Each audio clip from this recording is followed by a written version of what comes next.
Okay, please go ahead. Thank you. Good evening. It's April 14th, 2025, and this is a special meeting of the Town Council and the Jones Library Trustees. Chapter 2 of the Acts of 2025 extended through June 30th, 2027, the ability of public bodies to meet in a fully remote or hybrid manner. This law allows us to continue holding meetings remotely without a quorum of the council physically present at a meeting location. This meeting is accessible in real time by Zoom, by phone, and as a live broadcast on Amherst Media Channel 9 and live stream. There are 12 counselors present this evening at this time and 11 in the room. There are 5 Jones Library trustees present this evening, and all 5 are in the room. Please be advised that this meeting is being held in person for town councilors, Jones Library trustees, and staff only. All other attendees have been asked to join us virtually. Because of these special circumstances, in the event of technology issues with remote connection, the meeting will be continued as soon as connectivity is reestablished. Given that we have a quorum of the council present, I'm calling on the April 14th special town council meeting to order at 6:32. After I get done doing this roll call, I will ask the chair of the Jones Library Trustees, Austin Surratt, to do the same for the library trustees. I'll call upon each counselor by the name they have indicated they would like to be addressed. At that time, please unmute your mic and say present. This will indicate that we can hear you and you can hear us. Please remember to mute your mic after saying present. Pat DeAngelis. Present. Anna Devlin Gothier. Yeah. Present. Thank you, Anna. Counselor Ette. Present. Lynn Griesmer is present. Counselor Haneke. Present. Bob Hagner. Present. Counselor Lord is not here. She will hope to join us later. Pam Rooney. Here. Counselor Ryan. Present. Kathy Shane. Here. Andy Steinberg. Present. Jennifer Taub. Here. Alicia Walker. Here. Thank you.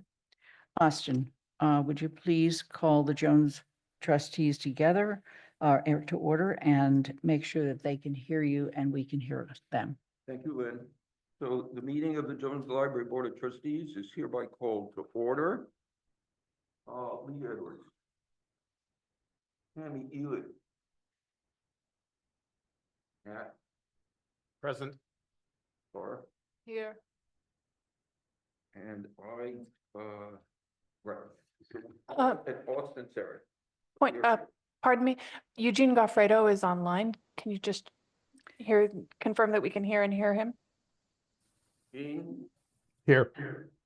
Thank you. Thank you. There's no chat room for this meeting. If counselors have technical issues, please let Athena and me know. And to make a comment or ask a question, please click the raised hand button. There is one specific comment period this evening relevant to the subject of the meeting, meaning the Jones Library project. I'd like to thank people for all of the many comments that you've sent us over the past week. We encourage people to continue to do so, either sending them to towncouncil@amherstma.gov or through the general public comment function.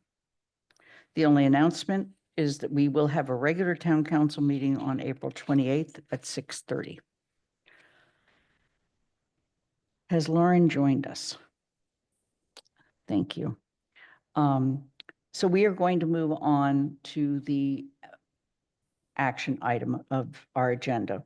And we're going to start with the opportunity to ask any legal questions. Lauren Goldberg from KP Law is able to join us, but because of a previous engagement, we're having this at the beginning of the meeting. If you have legal questions at this time, please raise your hand if you are from the council or from the trustees. And point of order, Yes, can you confirm that the agenda is counselor questions, then public comment, then council discussion? yes, I can. Thank you. And then, okay. Yes, Eugene Gafredo. I, just, excuse me, I am the spouse of a paid member of the Friend of the Jones. So on advice of legal counsel with the Massachusetts Board of Ethics, I'm going to recuse myself, so I'm going to actually log off of the meeting. So Okay, thank you for telling us that. have a good evening. Anna Devlin Gothier. Okay, so my question, where is Lauren? There's so many people here. Hi, Lauren. My question, am I understanding this time is for me to ask Lauren questions about what I believe is legal generally, or is this something more specific that I'm not understanding? It's Just broad. It's- The order is throwing me off. I'm so used to starting Okay. with public comment that I'm like, I don't, okay.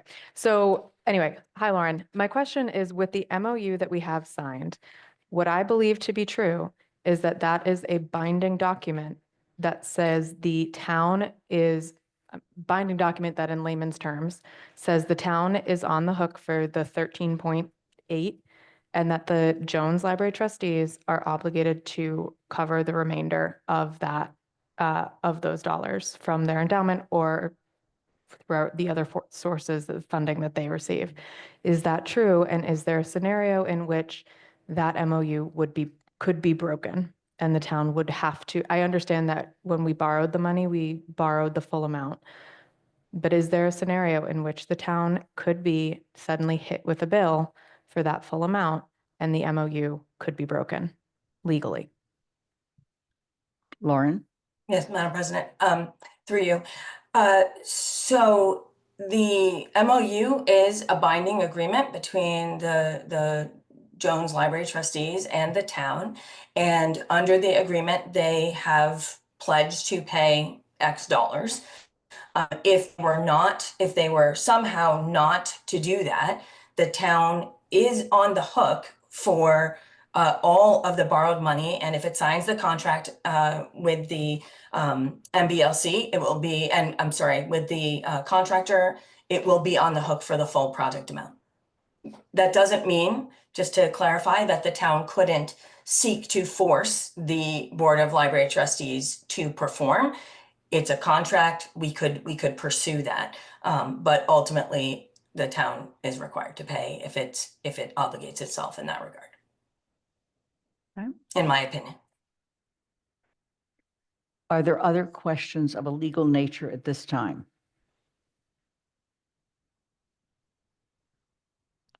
Okay, we're going to go on to yes, I'm sorry, Kathy, I just saw your hand go up. My raise hand button didn't work fast enough.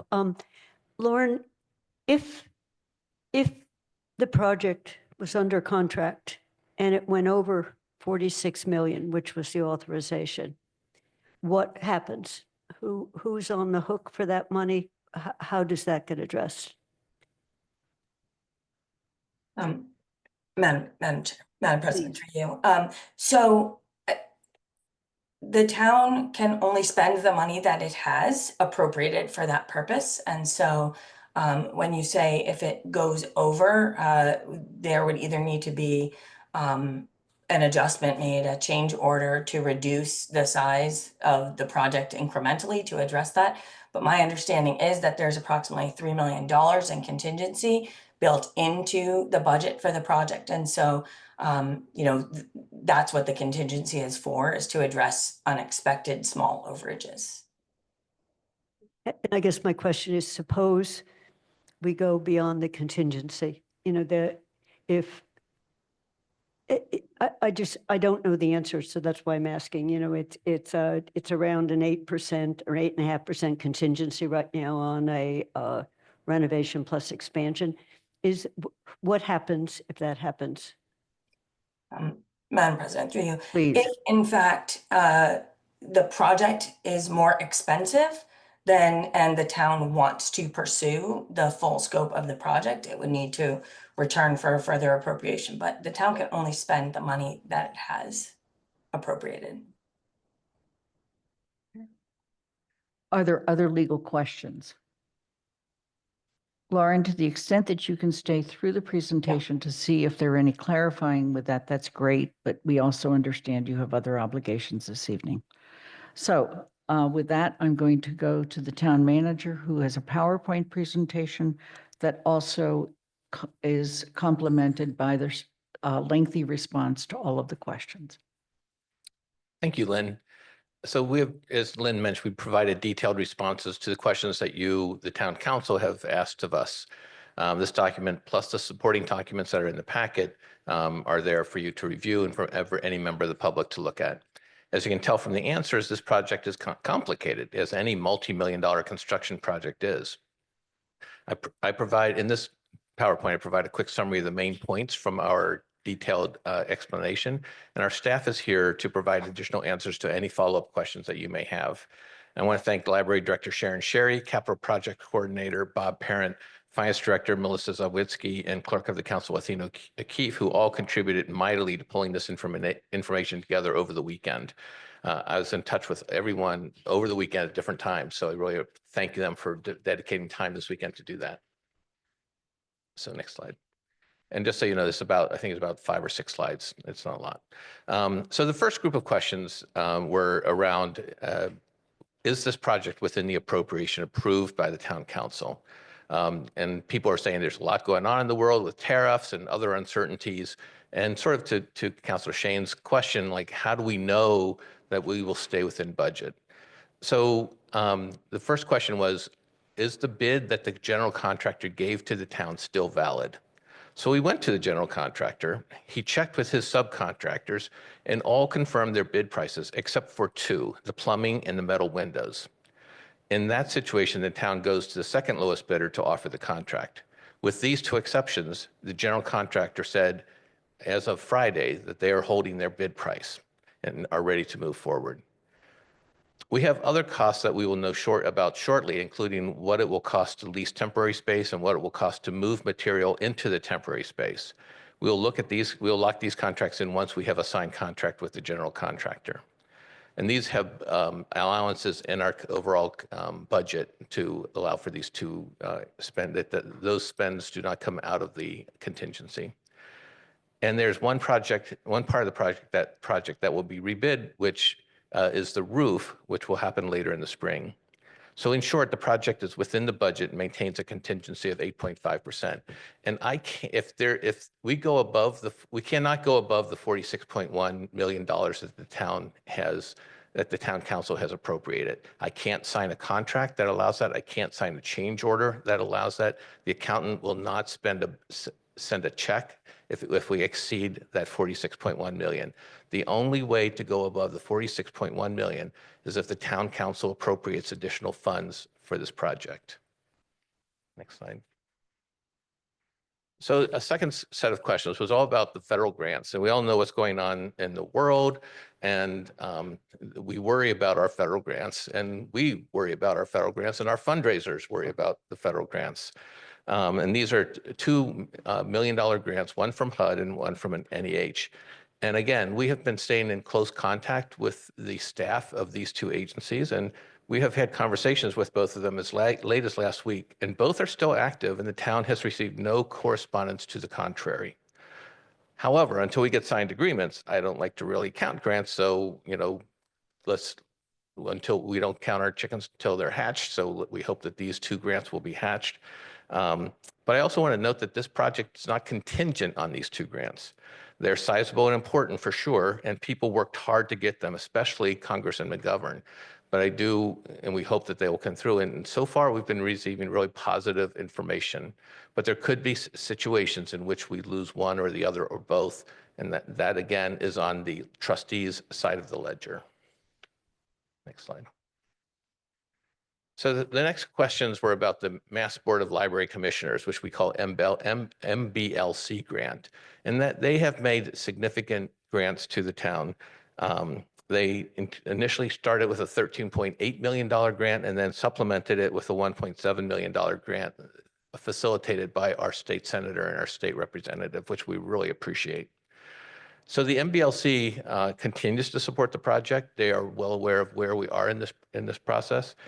They have already delivered a check, as showed on the slide, for $2.774 million. And they are prepared to make 2 additional payments before the end of the fiscal year of about $5.5 million. They have money allocated for this project by fiscal year. So they've given us money, so that's how this is coming out year by year. So the 2 payments in June, by June 30th, will account for the FY25 payments. And we will use these funds that they are giving us in the early stages of the project. Next slide. So this chart shows the overall status of funding for the project. So I just want to summarize it for people who might not look at this on a daily basis like many of us do. So the first 4 lines are secured and committed, including the town's $15.8 million share. So the first line is the town's local share, which is our taxpayers. The next is a CPA money, which is again taxpayers, but it's $1 million that the CPA committee and the council have approved for this project. The Mass Board of Library Commissioners, which I just talked about, is $13.8 million. And then the second grant from the MBLC was the pandemic escalation increase, was $1.694 million. The next 4 lines include the grants that I talked about earlier that have been awarded, and some smaller grants from the state that the Friends of the Jones have secured. And then the remainder shows the other sources. The Friends of the Jones Library have secured $10 million in pledges and gifts as of April 1, 2025. Of this, $2.5 million roughly has been received as gifts. And there's still $7 million to raise by the trustees. And the Friends or the trustees can comment on the status of their fundraising effort if they so choose. Next slide. So one of the questions that was raised by the council was already came up, which is, how do we know the trustees are going to meet their side of the bargain? They've promised to raise a lot of money, $13.8 million. They say they've already received commitments of 6.5.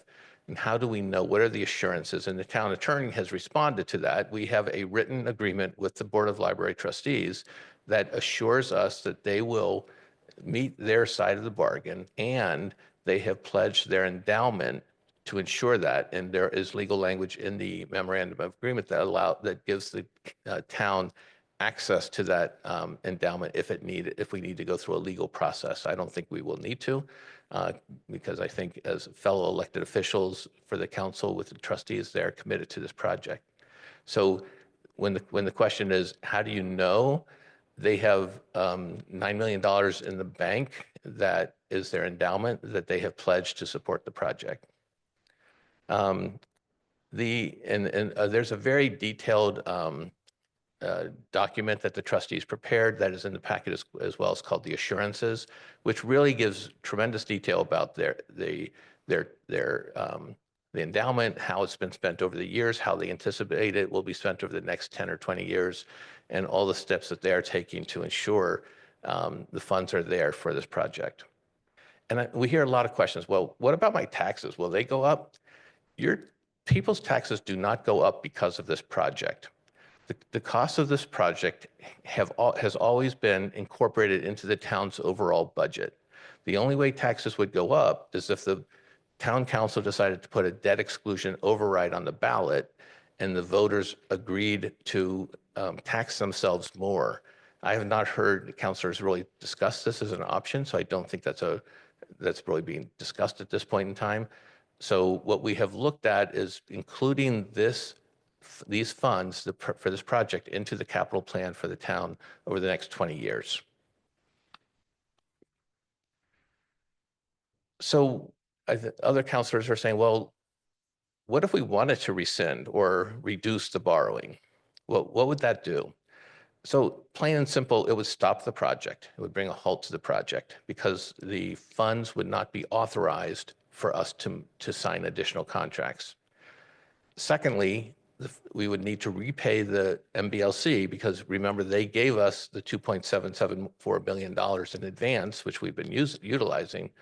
So we have to return those funds plus any interest that it would have earned during the time that we've had those funds. And then we would pivot and move towards, we'd work with the trustees and seek to work with them to move on a repair-only option. Talking to our capital projects coordinator, he estimates that a planning for a repair-only option would take anywhere from 6 to 18 months and could cost anywhere from $500,000 to $1 million. And that would be to get a plan together so we know what we're doing, when we're doing it, how we're going to fund it. Then the project would necessarily be delayed for a substantial period of time. Staff estimate that the repair-only option would cost more than the town's current commitment to the Jones Library project. And these funds are based on the estimates from 8 years ago that are just inflated. So those numbers would have to be refined pretty substantially. Slide. So, I have looked at this project many ways. And I just do note that the delays in the project have been significant and it has significantly negative impact on moving this project forward. I was asked, how do you decide if this project should go forward or not? So first, I look to see if this is a priority for the town's elected officials, the town council and the library trustees. The answer is unambiguously yes. In fact, when I interviewed for this job 9 years ago, one of the questions I was asked by the search committee was whether I supported libraries or not. It was seen as one of the 4 major capital projects that we needed to make progress on. And I think it is still one of those 4 projects. It has been a priority for the town for well before I got here, for over a decade. Second, is the budget for the project within the appropriation voted by the town council? And again, the answer is yes. The total project cost is projected to be within the $46.1 million appropriation approved by the town council. We can't spend more than that without additional funds provided by the town council. So everything that is part of this project that the town is spending has to be incorporated into the 46.1 million. And just to be clear, we cannot spend a penny more with what the town council has appropriated. Third, the question, my criteria for decision making on this is the project fiscally sound? So when I look at this investment, the town will be making a significant investment in one of its largest buildings in the center of our downtown. And there's a lot of reasons, and everybody here heard the reasons why this project is important or why it shouldn't be done. But looking at it, the town's taxpayers will be paying about 1/3 of the cost, in essence, getting $2 for every dollar the town taxpayers spend. In my mind, that is fiscally prudent. Leveraging tens of millions of dollars of non-taxpayer funds for this public building is fiscally prudent. Are there risks? Of course there are. There always are. There's risks in every project. There are risks at the school building when we move forward on that. Further delays, we know, will most likely escalate the cost. But this project, I have to say, has been one of the most scrutinized building projects in the town's history. We know a lot about this building, but we don't know everything. So there could be surprises that we uncover. In closing, I just feel like, from my perspective, it's time to move forward. If we don't, the town will forfeit over $30 million in grants and non-town funding. It will delay much needed improvements to one of the biggest buildings that the town owns, and it will move into a repair-only approach with unknown costs. And one last thing, as you consider this, I ask you to take into account the many intangibles that are on the table. And many of you have articulated what these are. These are speculative, but they are things that you might take into consideration as you consider what action you want to take tonight. Rejecting these grants will have ramifications that we don't even know. Our town's reputation is well known, and this puts much of our good reputation at risk. Our state and federal elected leaders use their political capital to secure millions of dollars of funding, both at the state and at the federal level. And there's a matter of trust with our elected leaders at that level. Town staff, our town staff had put eons, lots of time and effort into this, thousands of hours to a project that will be deemed to have been not needed and unimportant. While all these things can be managed, the negative consequences are real. And so I'm here, so in sum, this project is within budget and fiscally prudent, and we welcome any questions that you may have. Thank you, Paul. Now's the time for counselors and trustees to ask clarifying questions at this time. After that, we will move to public comment. Then we will have a discussion and move to motions. Are there questions?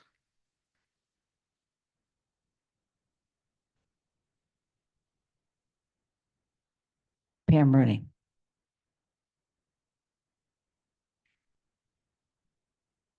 Thank you. This is actually a question for the trustees because they're here tonight.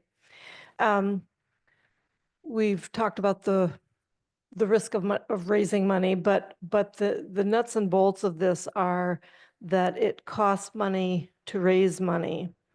And in June, the library took on over $500,000 to pay for the cost-cutting design elements. There are fundraisers who get paid for raising money, and then there are loans for any bank that you end up borrowing money from. Has the library added all these numbers up and understood what the total is that needs to be raised? And has that been made clear to people? We talk about $14 million, but then there's the 500, then there's the cost to hire consultants. What is your total amount that you need to raise? I'm going to direct the question to the chair of trustees, and he may decide he or someone else can answer. Well, I want to start by being clear about one thing.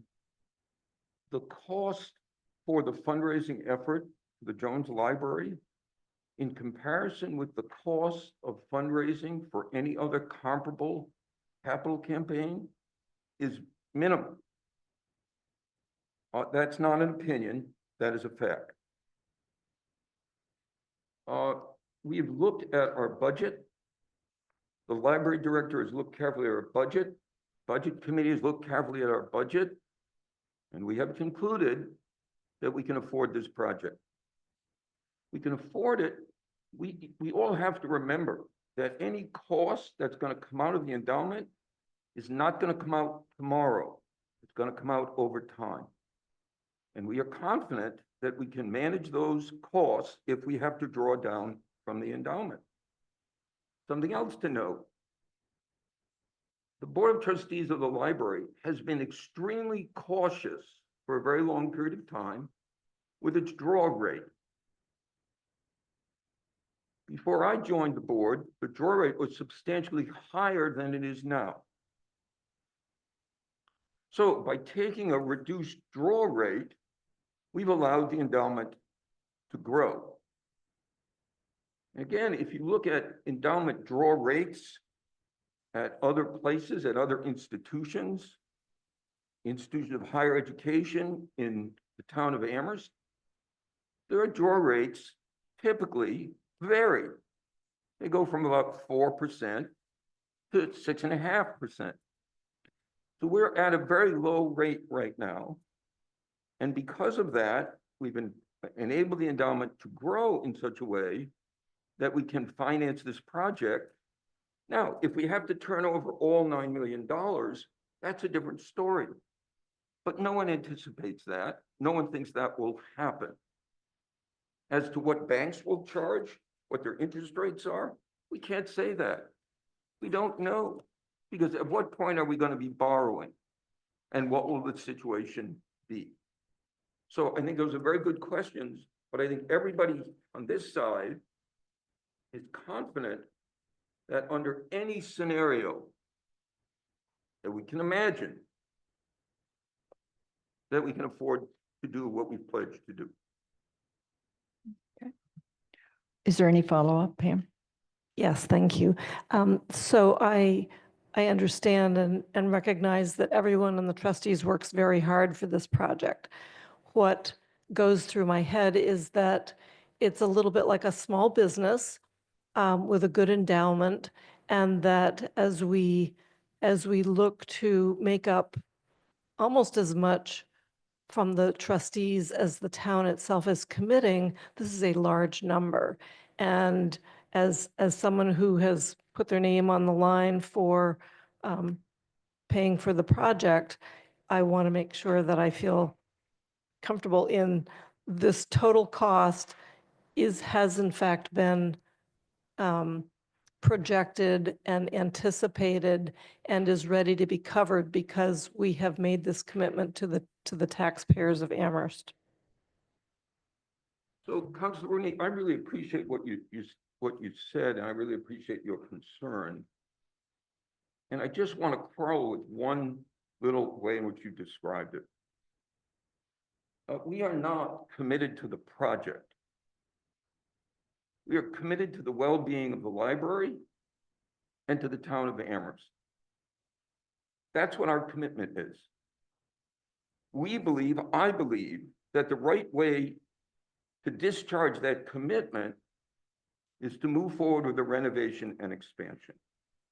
Why do I believe it? I believe it because we've been studying this for more than a decade.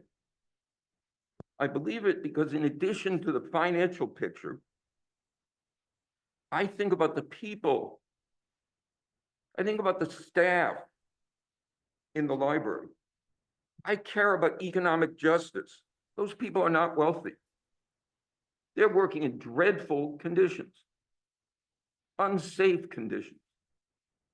I care about people who don't have homes, who come to our library and it is sustenance for them.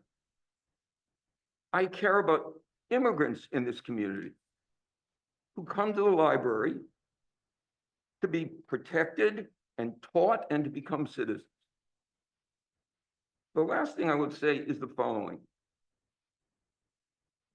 Now is the time, more than ever, to stand up for libraries. Now is the time to say the library in this town needs to be adequate to the needs of its residents. The building we have is not. Pam, were there any other follow-ups? Okay, Kathy? I'd to make a somewhat more specific question. And I'd like to start by saying we love the library and we're major users of it. If we had before us a proposal to repair and renovate, my family would have given generously to that. And if you walk around Jones, you could see it needs it. It sorely needed it. And I think you have plenty of space. So I know we're not starting at that point. I probably would have started with the grant application in the first place. I inherited it as a counselor. So I just want to talk about the financing right now, not debate the merits of a public library, which I think all of us would agree are huge for our society, for our community. How much, if we sign the contract, how much will you be able to transfer within a week or a month of the current donations that you have? Or I understand that you've committed the Woodbury Fund. How much would be transferred to the town at the point we're taking on the debt? It's question number one, in dollars. Question number two is the final payments from you all are due within a couple years under the MOU. If you are still in the $7 million, and let's just hope you get the two big federal grants, so it's only 7 rather than 9, how much of the endowment would you be able to shift over to the town without hurting operating costs? And do you have any assurances? Have you been able to get any assurances from a bank or a lender that you could mortgage the library to raise the rest? Because I don't think with a $9 million endowment, you can take 7 and still support operating. So I wouldn't want to do that as a fiduciary. So it's what share of the endowment could move over? Because I'm looking at how long the town might have to wait, or if it has to wait at all, what your plan is to transfer the money to honor the timing in dollars. Again, I'm going to go to Austin. I'm going to ask Kent and Ginny to talk to the first question, and then I'm going to ask Nat to talk to the second question. Okay.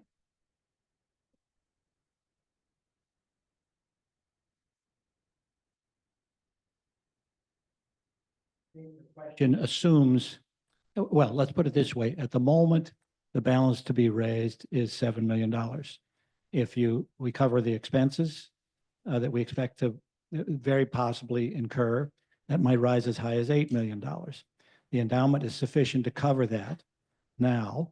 We wouldn't want to do that, but covering it now means that we would raise nothing between now and the time when the payments are due. That is, we would raise nothing over the next 3 years. The obligation with the town, the memorandum of agreement has been from the beginning, because that's the way fundraising had to be, that our commitment is to come up with the final payments to the contractors when the job is done. And that gives us 2 or 3 years. Over the last 2 or 3 years, we've raised almost most of what we've already raised. If we raise a similar amount again, we'll easily cover it.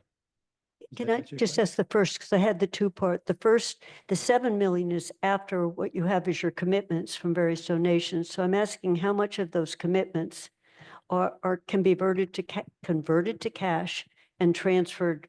Well, I'll call it day one, but within the signing, because I understand the 7 is still aspirational and that you have a couple years to get to the 7. But I'm talking about what we have seen as a pledged in either in cash or not. And my understanding is you were planning on transferring the Woodbury Fund once this started. So I just would like some sense of what comes over. We have what we get from the Library Commission, what we get from Amherst College, what we hope we get from the federal. What would the town expect to get at the very beginning while we wait for the rest of it? So in your packet, there is a chart explaining where we are in terms of the gift intentions versus gifts that have already been received. When we've looked at the schedule over time, it really depends on the donor. So for instance, the HUD funds would come out once expended. The NEH funds, and our staff are still working as of last week, would be on a grant schedule. For each of the individual donors, some people intend to pay up front, others have spread their pledges out over the course of 3 years. And the same is true with our local institutional donors. So for instance, Greenfield Savings Bank has pledged $30,000 over 3 years. They paid 10 of that last year, and they're scheduled to do so in the coming 2 years. And that's true for Florence and Greenfield Cooperative and Peoples and the other banks that we're very grateful for their support. Looking at the aggregate numbers by what we know from donors, we would expect once the contract is signed and there are shovels in the ground that we would, pledges would be roughly 900,000 coming in 2025, 629 in 2026, 386 in 2027, and 110 in 2028. That's of the current pledge balance by the schedule that we currently have. Also want to point out that that schedule in some cases is based on pledges that were made 3 years ago and that people are sitting on because it is our ethical obligation to return funds if this project doesn't proceed. So that is where we currently stand based on what we can best forecast. I will also say for expenses, that the expenses we're looking at for fundraising are covered by the Friends. They don't come out of the trustees budget or the endowment.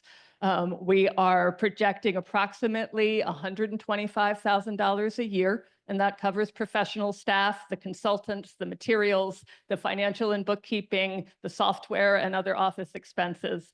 And when you total that, that is approximately 8% of the Friends and Trustees share, or 2% of the entire project share. And when you look at the industry for fundraising, the rule of thumb is 10% for capital campaigns should be towards fundraising. So we are well below that average. Yes, I would just add, remind the counselors and everybody that the Friends have already turned over $1.6 million. That's in addition to what we've just been projecting. You have that money already.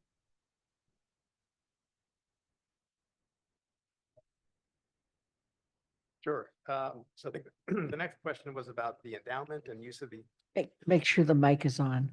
yes, can you hear me now? Yes. To get this close, and I'll continue to hold it down. So the model that we've used for the endowment is in the materials for tonight.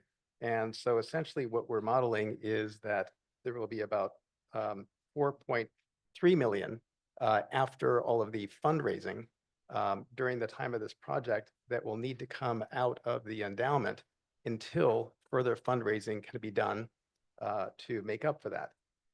So we've already transferred $4.5 million of the endowment to a money market fund without risk, so that it's available at any time for this project and not subject to market risk, as we've seen in the first part of this month.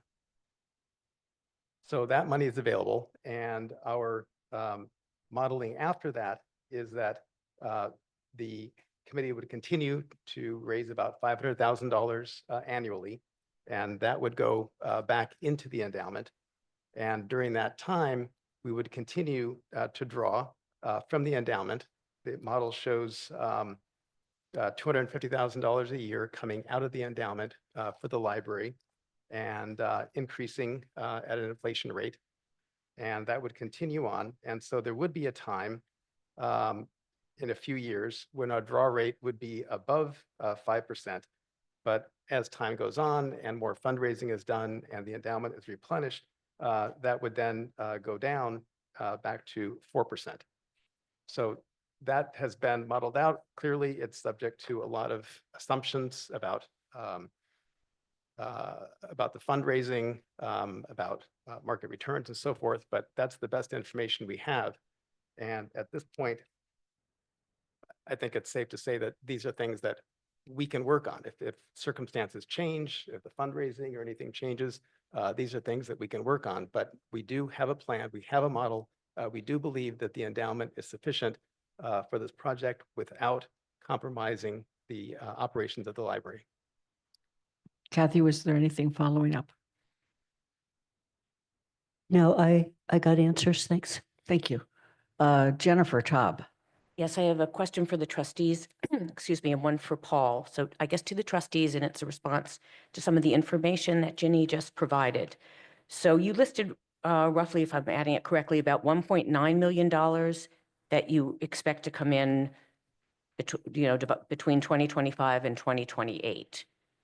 You had said 900, and these are pledges that have been made that once a contract is signed, they would convert to cash donations that would be in hand for the campaign.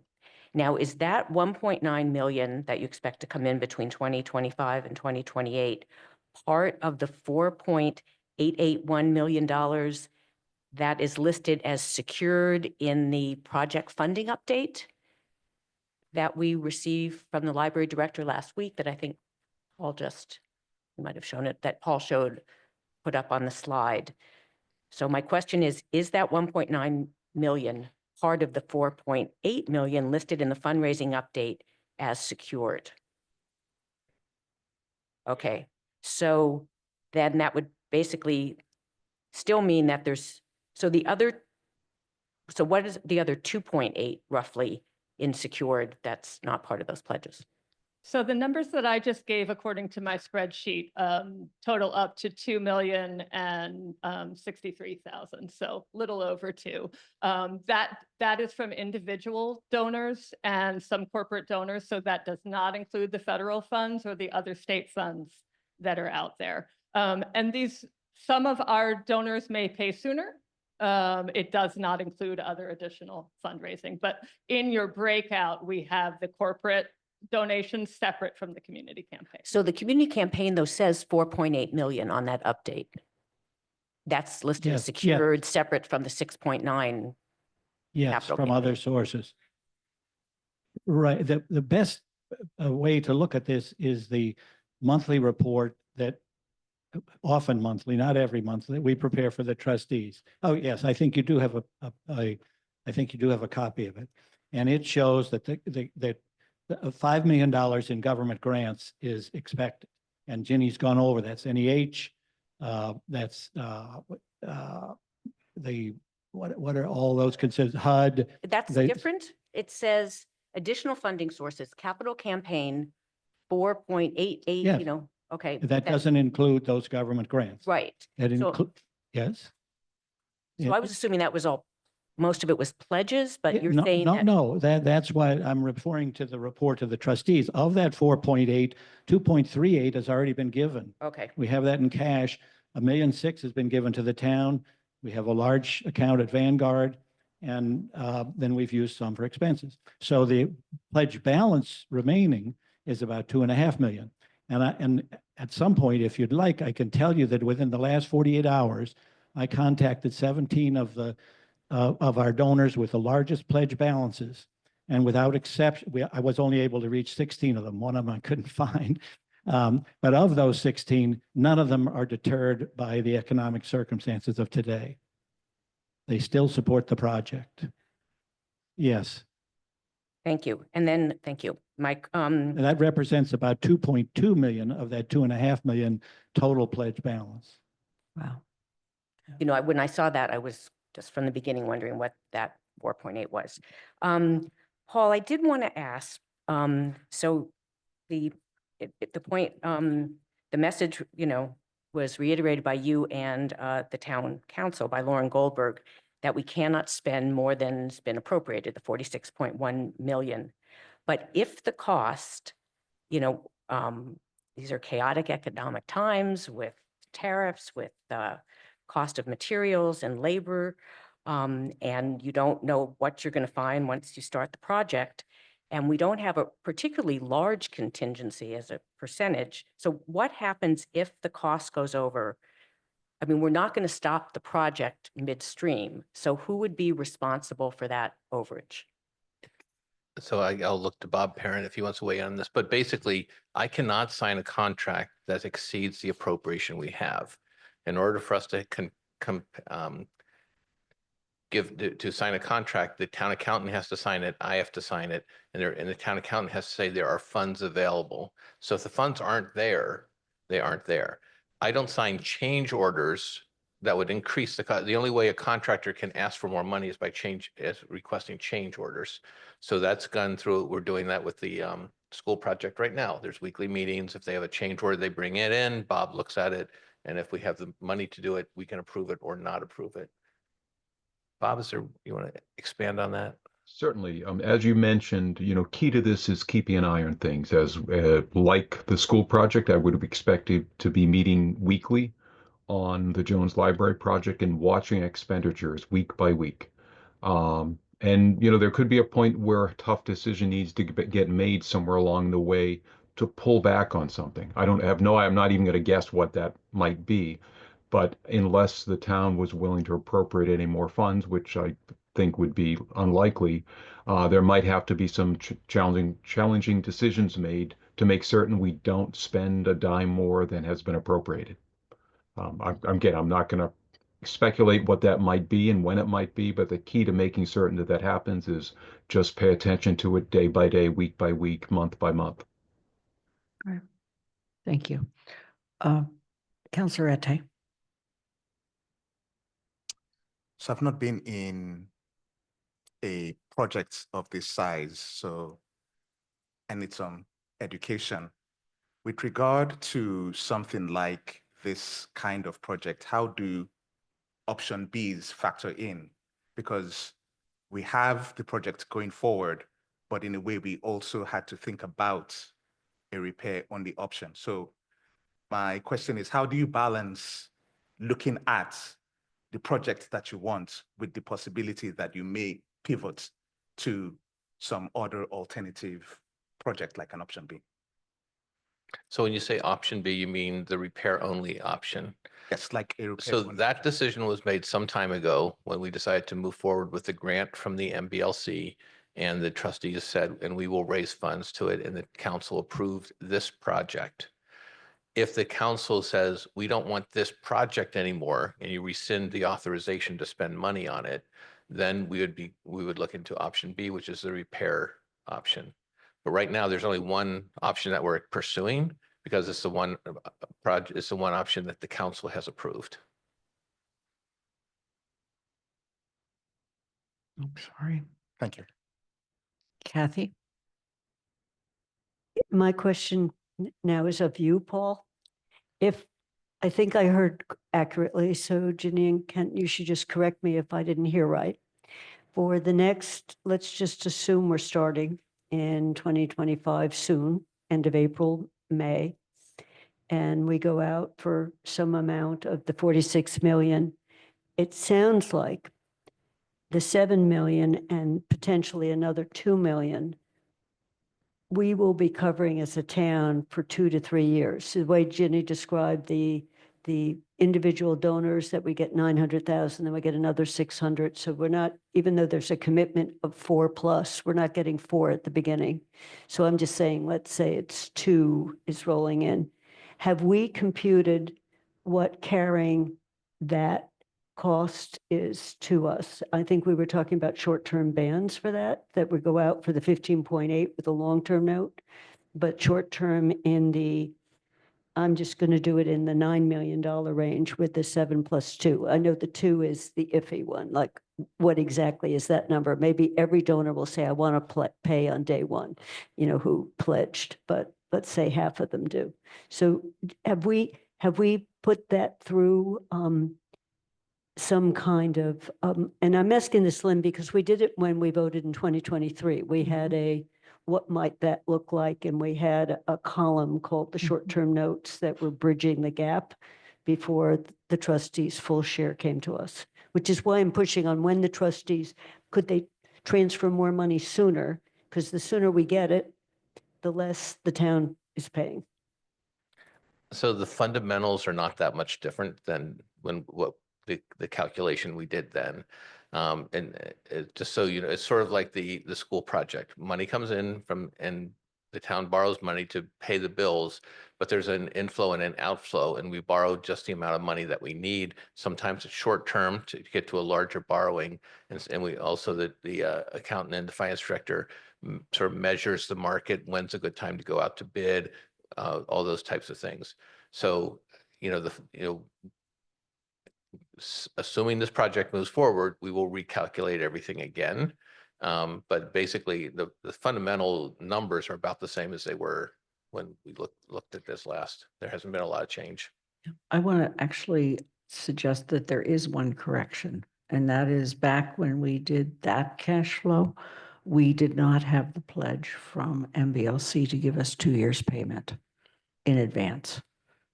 We only had 1 year coming in, and this time by the end of June, there will be 2 years payment coming in, which gives us a cash advantage.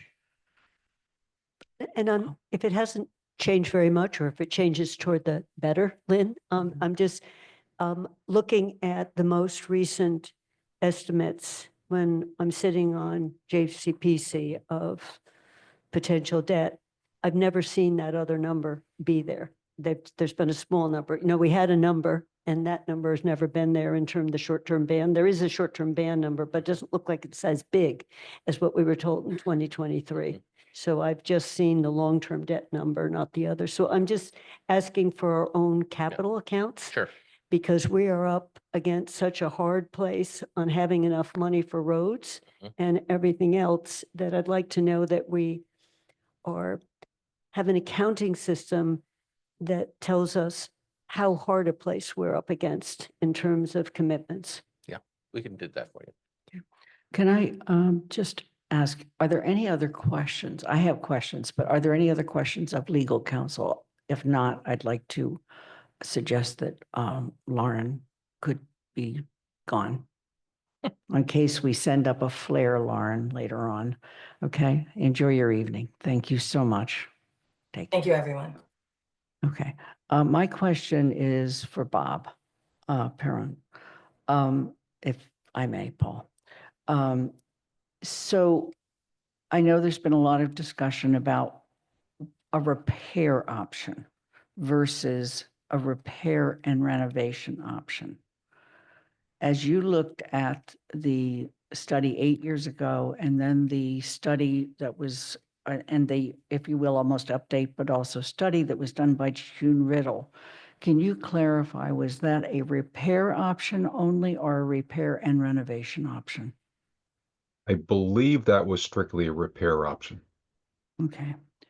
And when you, I noticed that in the Actually, let me questions, correct that. It was repair and uh, uh, create an accessible library at that point. I believe that was a significant piece of what Kuhn Riddle had looked at, given that the library currently lacks accessibility in many areas. okay. And then I also noticed that in the response to the questions, at the time that that study was done, there were 2 unknowns. Could you explain what those are and why they would change the cost? Certainly. One is codes, general building codes. As an example, we're actually coming to the end of the code cycle right now on the 9th version of the building code as of July 1st of this year. The 10th version of the building code will be adopted, and that by itself will force changes in this project if we don't get a building permit applied for prior to June 30th. So that's part of the reason to keep this thing moving, is so we don't have to go backwards and look at redesign to upgrade the design to meet a new building code. In addition to that, and there have been building code updates since 2016 when Western Builders first looked at the repair options. The other piece of the energy codes, and as you know, there was the statewide stretch code that was adopted that changed things significantly, and then the town of Amherst decided to go with the opt-in energy code, which then placed further requirements on a project like this. And neither one of those are factored into the work that began in 2016 and Kuhn Riddle pulled together and priced in 2020. The other big piece is the detailed hazardous material testing, primarily asbestos testing, and really determining where in the building there is asbestos. And there is in the roof, for instance, in the concrete material underneath the slate. By doing some exploratory work, we discovered that, in fact, the determination of trying to make the library fireproof meant that asbestos at that point was something that was believed to be a benefit, and it was put in pretty much every piece of the library that it could be put into. It's in the building walls. It's currently encapsulated by the coatings that are in the building walls, but as soon as you open up the building walls, you then expose the asbestos, then you need to deal with it. So that none of that testing, detailed testing, was available in 2016 and 2020. It is available now, and both of those items, both the code upgrades as well as the hazardous material items, are things that'll clearly have a major impact on the numbers that were pulled together back in 2020. But are those numbers, are those issues included in the bid for the renovation and addition? Yes, they are. Again, providing we can apply for a building permit before June 30th of this year, we will still be reviewed under the current building code. The 10th edition of the building code won't kick in until July 1st. Okay, thank you. I'm going to go to Pam Rooney. Thanks. Appreciate the conversation about Plan B, and in this case, trying to drive a comparison between Plan B and the full renovation. I would like to make a note that the Plan B, the Kuhn Riddle, and the cost estimates that were done back in 2016 are for an extensive rehab and renovation of the library. I don't know that anyone is expecting, if we go to a Plan B, that we would address each and every one of those needs And clearly, if we wanted to have everything up to speed, yes, we would address every one of the Kuhn, Riddle, and Western Builder items.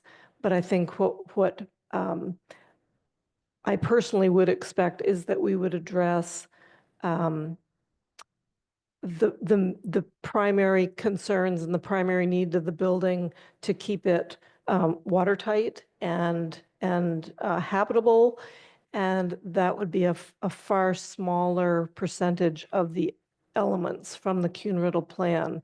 We have similar buildings in town, such as the DPW, which has leaking roofs and mold. I want to make sure that we address those as well in our town operating budgets. So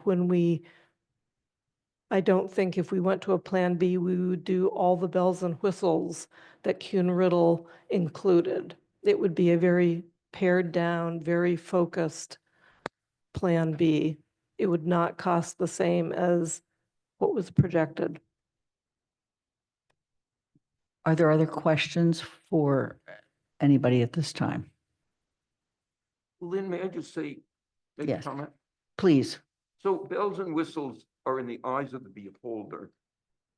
The Kuhn-Riddle is not for a substantial renovation of the library. It's for a repair. The only thing that the Kuhn-Riddle contemplated, as you know, is that once you're in there repairing, you have to make it accessible.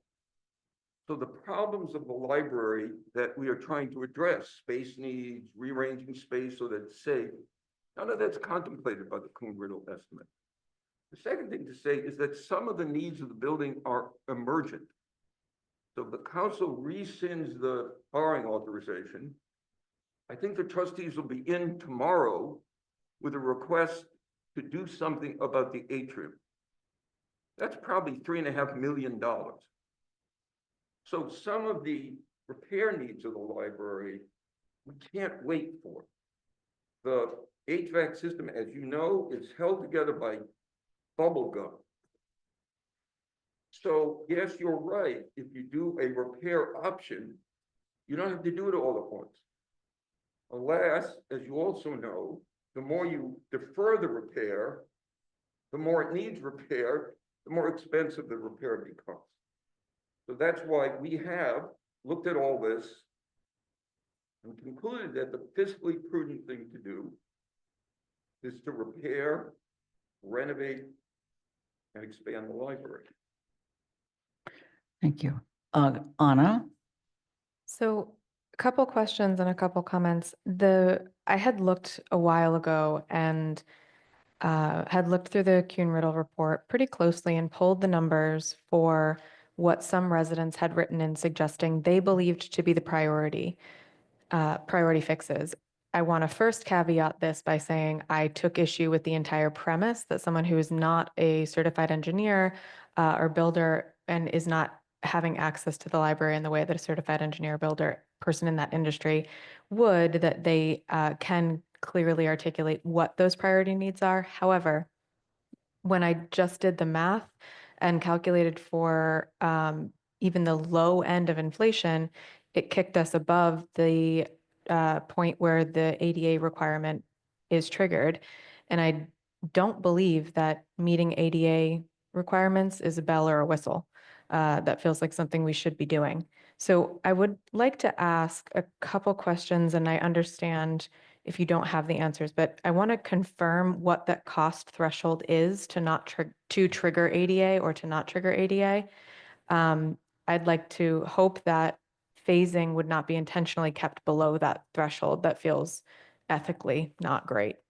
And then that's question one. Question two is, do you have any idea if folks have been talking about the idea of phasing, what the added costs are to stop and start the phases like has been suggested?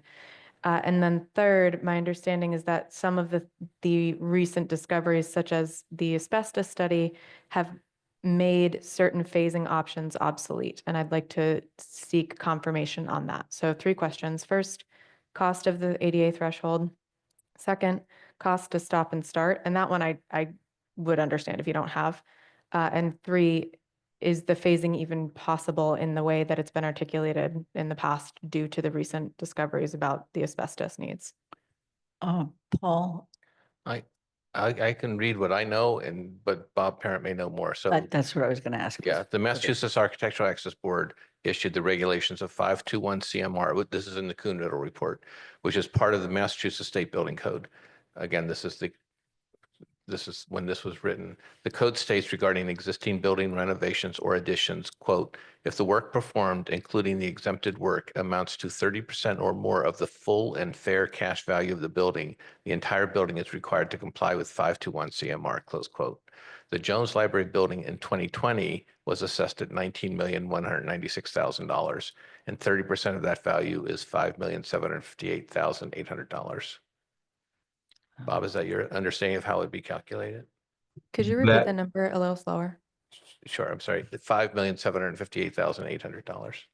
You validated my math. Thank you.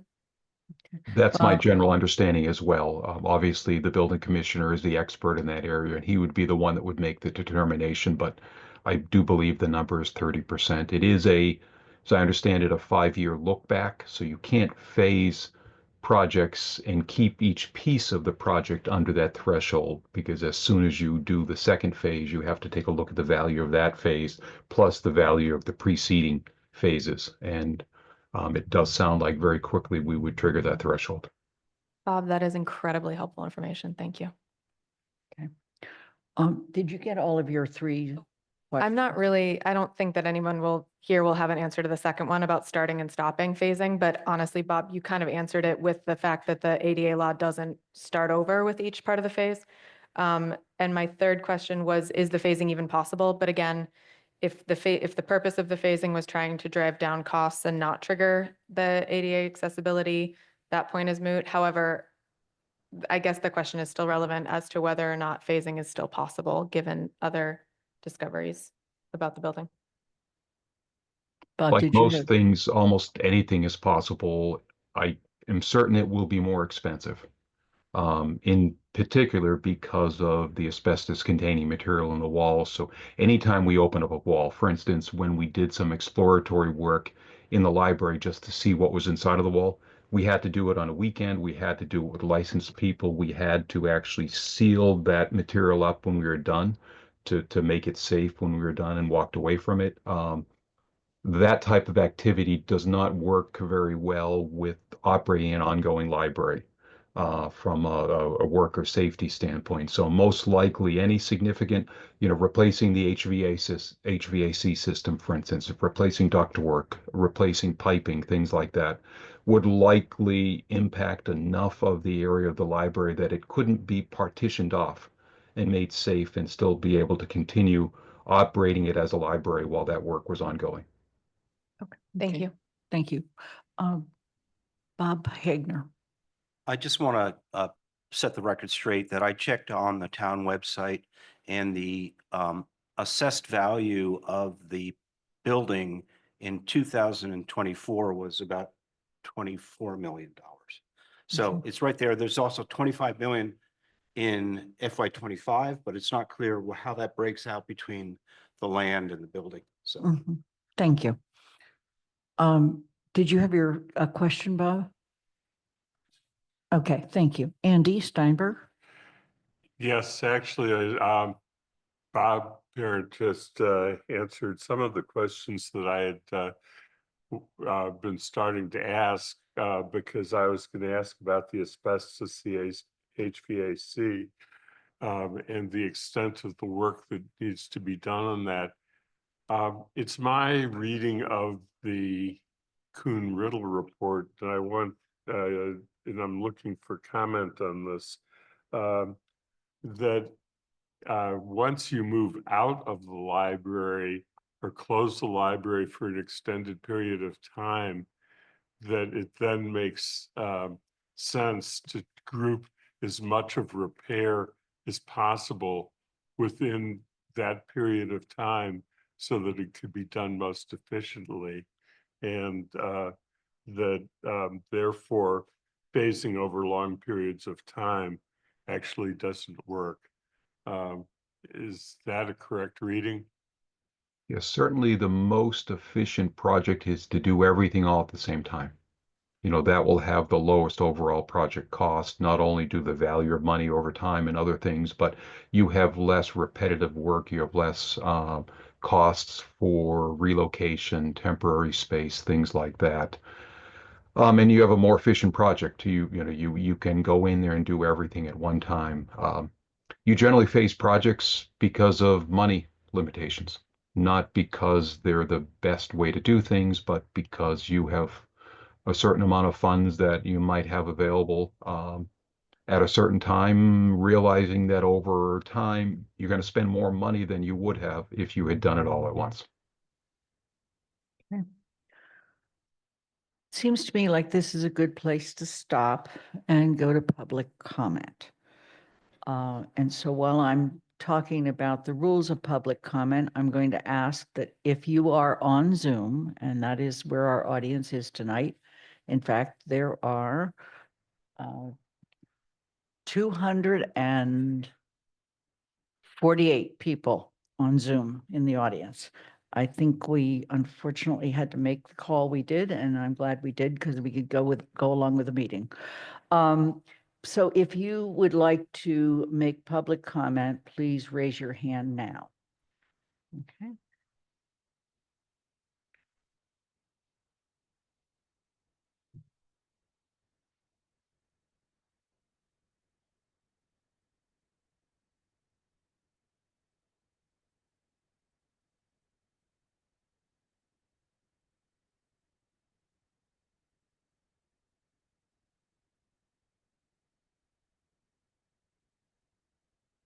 Okay. Can I just mention, at this point, 62 people have raised their hand. 248. Okay. So let me establish the following.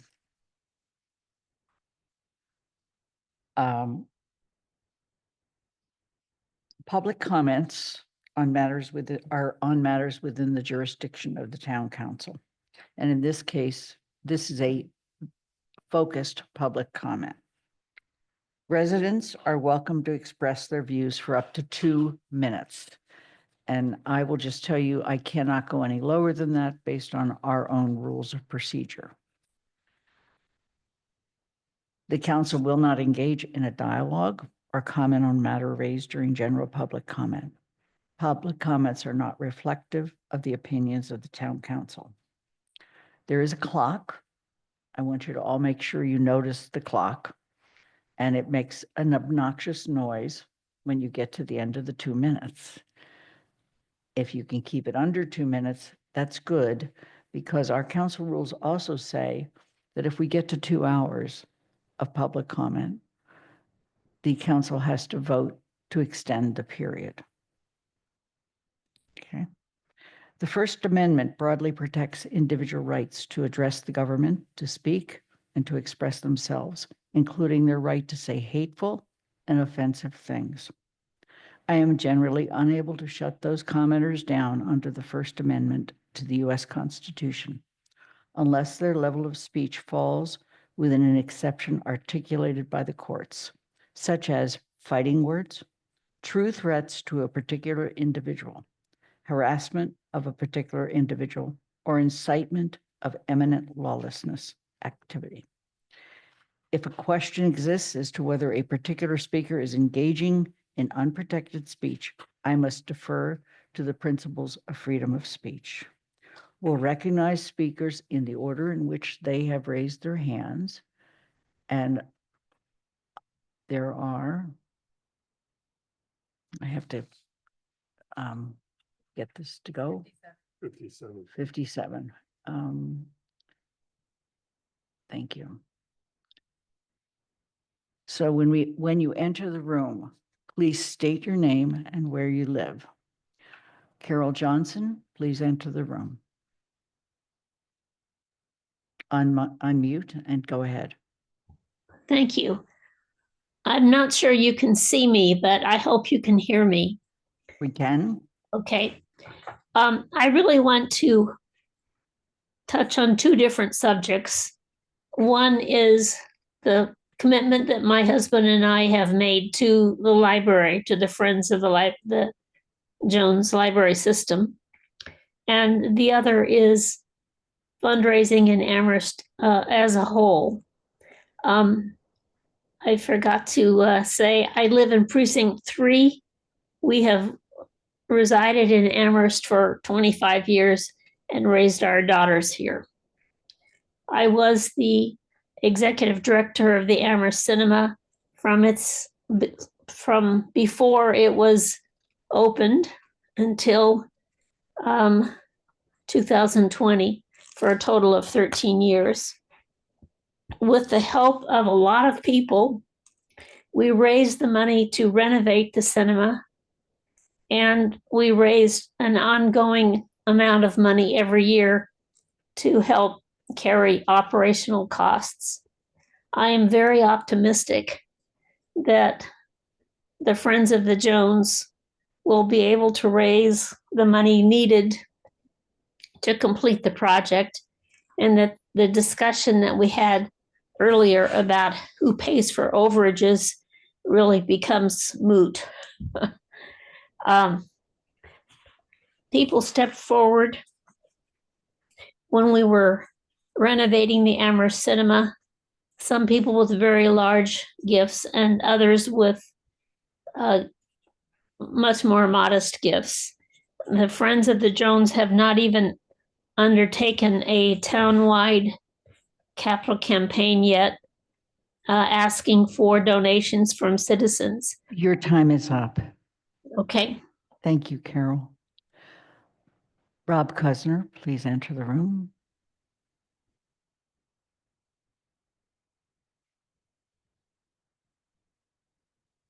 Please go ahead. Okay. Yeah, good evening. Thanks for inviting so many of us to speak about this. I'm from District 1.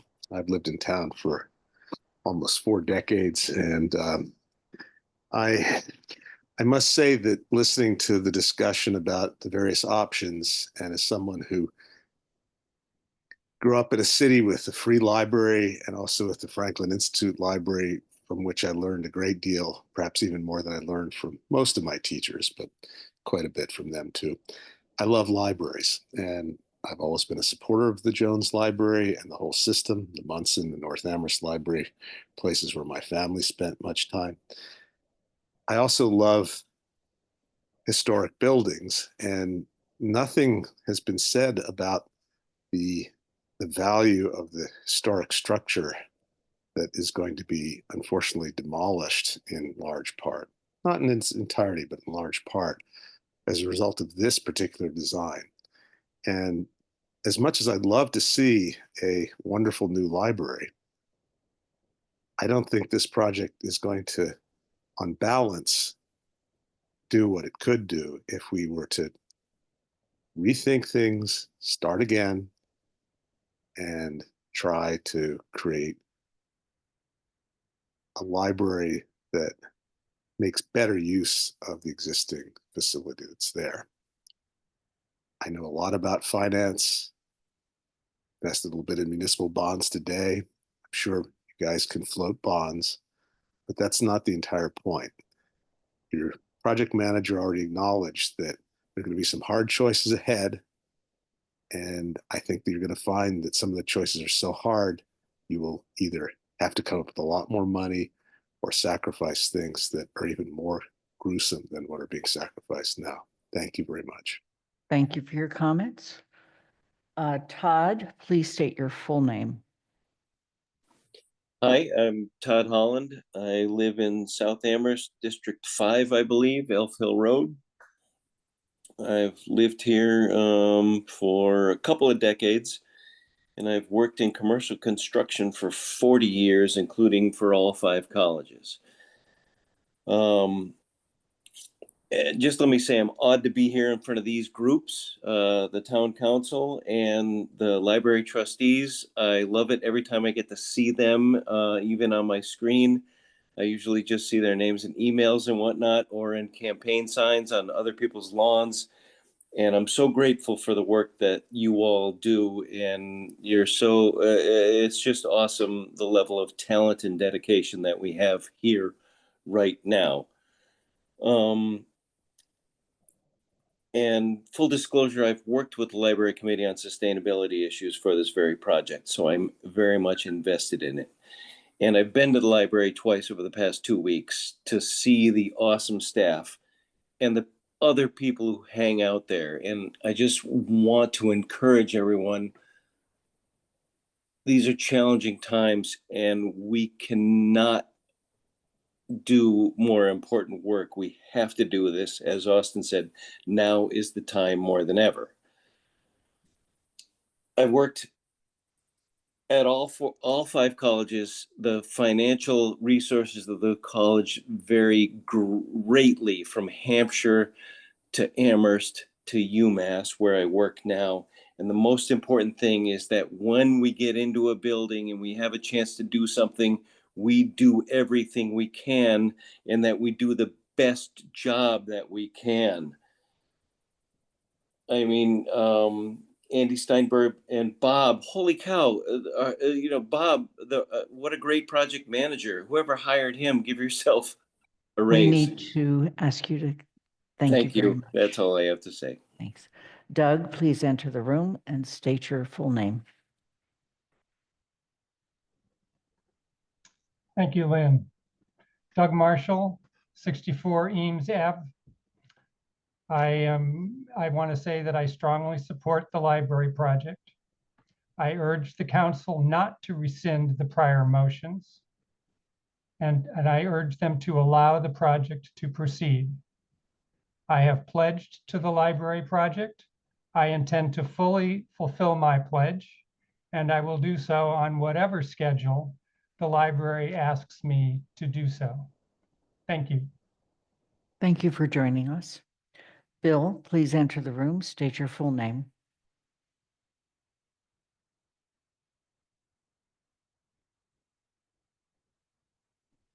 Hello. There you go. This is Bill Worley, District 3, 25-year resident of Amherst, worked in the public schools for 10 years, and we sent our 2 children, graduated from the public schools. My wife and I strongly support the library project. We are donors and committed to honoring our pledge in whatever time frame makes sense for the project. Libraries and schools are our most important public institutions. How we fund and support these libraries and schools is a measure of our commitment to our community and to the coming generations. Accessibility, sustainability, fully resourced libraries are a measure of those commitments, and we should all work towards that. I want to thank the board, the library board, for their work, as well as the professional staff that has been working tirelessly on this. And I hope the town council will continue to support the library project. Thank you for your time.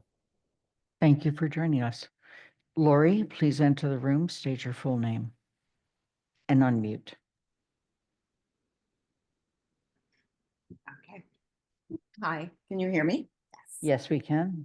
My name is Lori Friedman. I live at Blue Hills Road in District 3, and I fully support the library project. I have lived here for 30 years. My kids graduated from the public high school, and we spent many, many hours in the library, which even back then needed some work.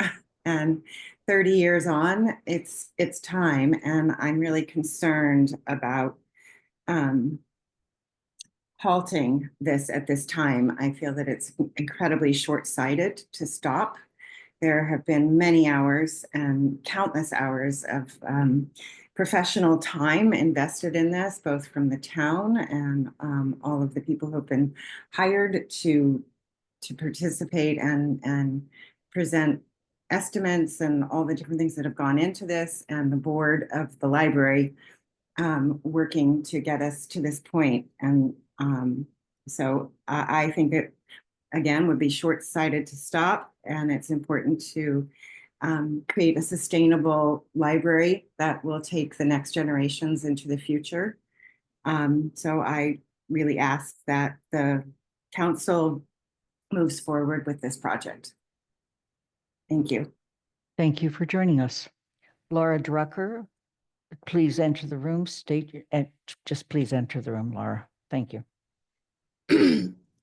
Hi, thank you. Laura Drucker, I live in District 1. I've provided several comments on the benefit of the Jones Library project in the past. This project will meet the evolving needs of our community. It will reduce the financial and environmental cost of burning fossil fuels, and it will increase the safety and accessibility of this space. And all of these are still very much true. I've also appreciated the council's diligence to set a clear spending limit for this project. We are a town with many needs, and we need to hold ourselves to account. I appreciate the concern and focus on this, which is clear from many of your questions tonight. We simply cannot sugarcoat the fact that stopping this project now will cost the town of Amherst more money in the long run. Tariffs, pandemics, and irrational presidents certainly introduce more uncertainty and cost swings. But on average, the cost of labor and materials simply do not decrease over time. There is zero evidence that we can renovate this space for less than the town council has allocated for this project, and most evidence points to this being more expensive. The only reason to stop this project tonight is because you know without a doubt that the cost of this project to the town will go above the agreed upon amount. From what I heard tonight from Paul and the trustees, this is simply not the case. I understand you may feel that stopping this project is a short-term solution to alleviate pressure, but it is not a solution at all. It will be a vote to further kick this project, together with the 2 other capital projects that are still very much needed, down the road for future taxpayers to deal with. This decision certainly would not provide any relief to our operational costs or help the school budget in the short or the long term. Furthermore, the state taxes we all pay into the MBLC will go to other communities, since my understanding is that we can't reapply for those funds for 30 years. Please do not make a rash decision that only creates more costs and challenges. You would need a plan in place for how to pay for a more expensive project. Thank you. Thank you for joining us, Laura. Letitia LaFollette, please enter the room. Please go ahead. Can you hear me? Thank you very much can. for the opportunity to speak. Letitia LaFollette, Dana Street in District 3. My husband and I have pledged a 5-figure contribution to the Jones renovation project, which we enthusiastically support. Not only is our pledge good, as are the pledges of all the donors with whom I have recently spoken, but many of them are waiting for the town manager to sign a contract so they can give more. Here are 3 reasons the project should go forward and the motion on the floor tonight be defeated. The first is inclusivity. The renovated Jones will be the most inclusive space in Amherst.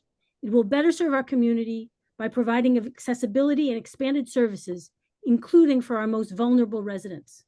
It creates a pride of place for the Civil War tablets that commemorate the sacrifices of Amherst's African-American community, as well as a sorely needed climate-controlled exhibition room for Amherst history, including precious collections of Emily Dickinson and Robert Frost materials.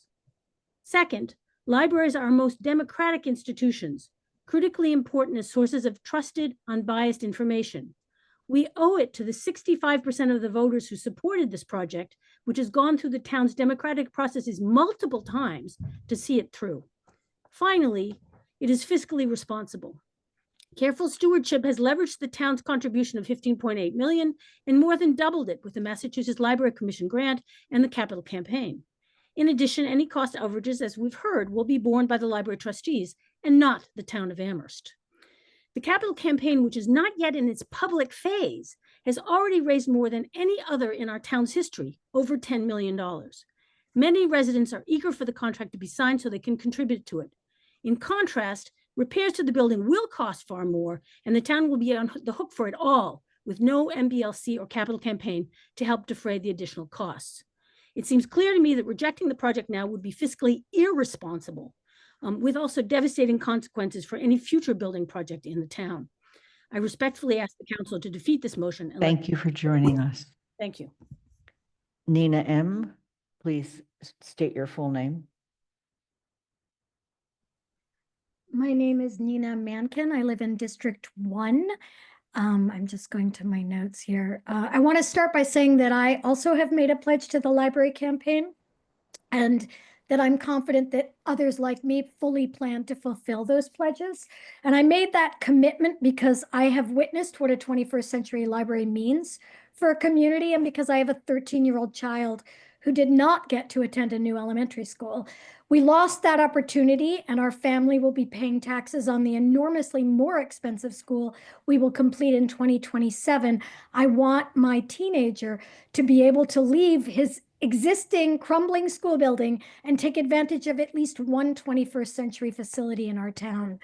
If we kill this facility, if we kill this project, it will once again cost us tens of millions of dollars of outside investment.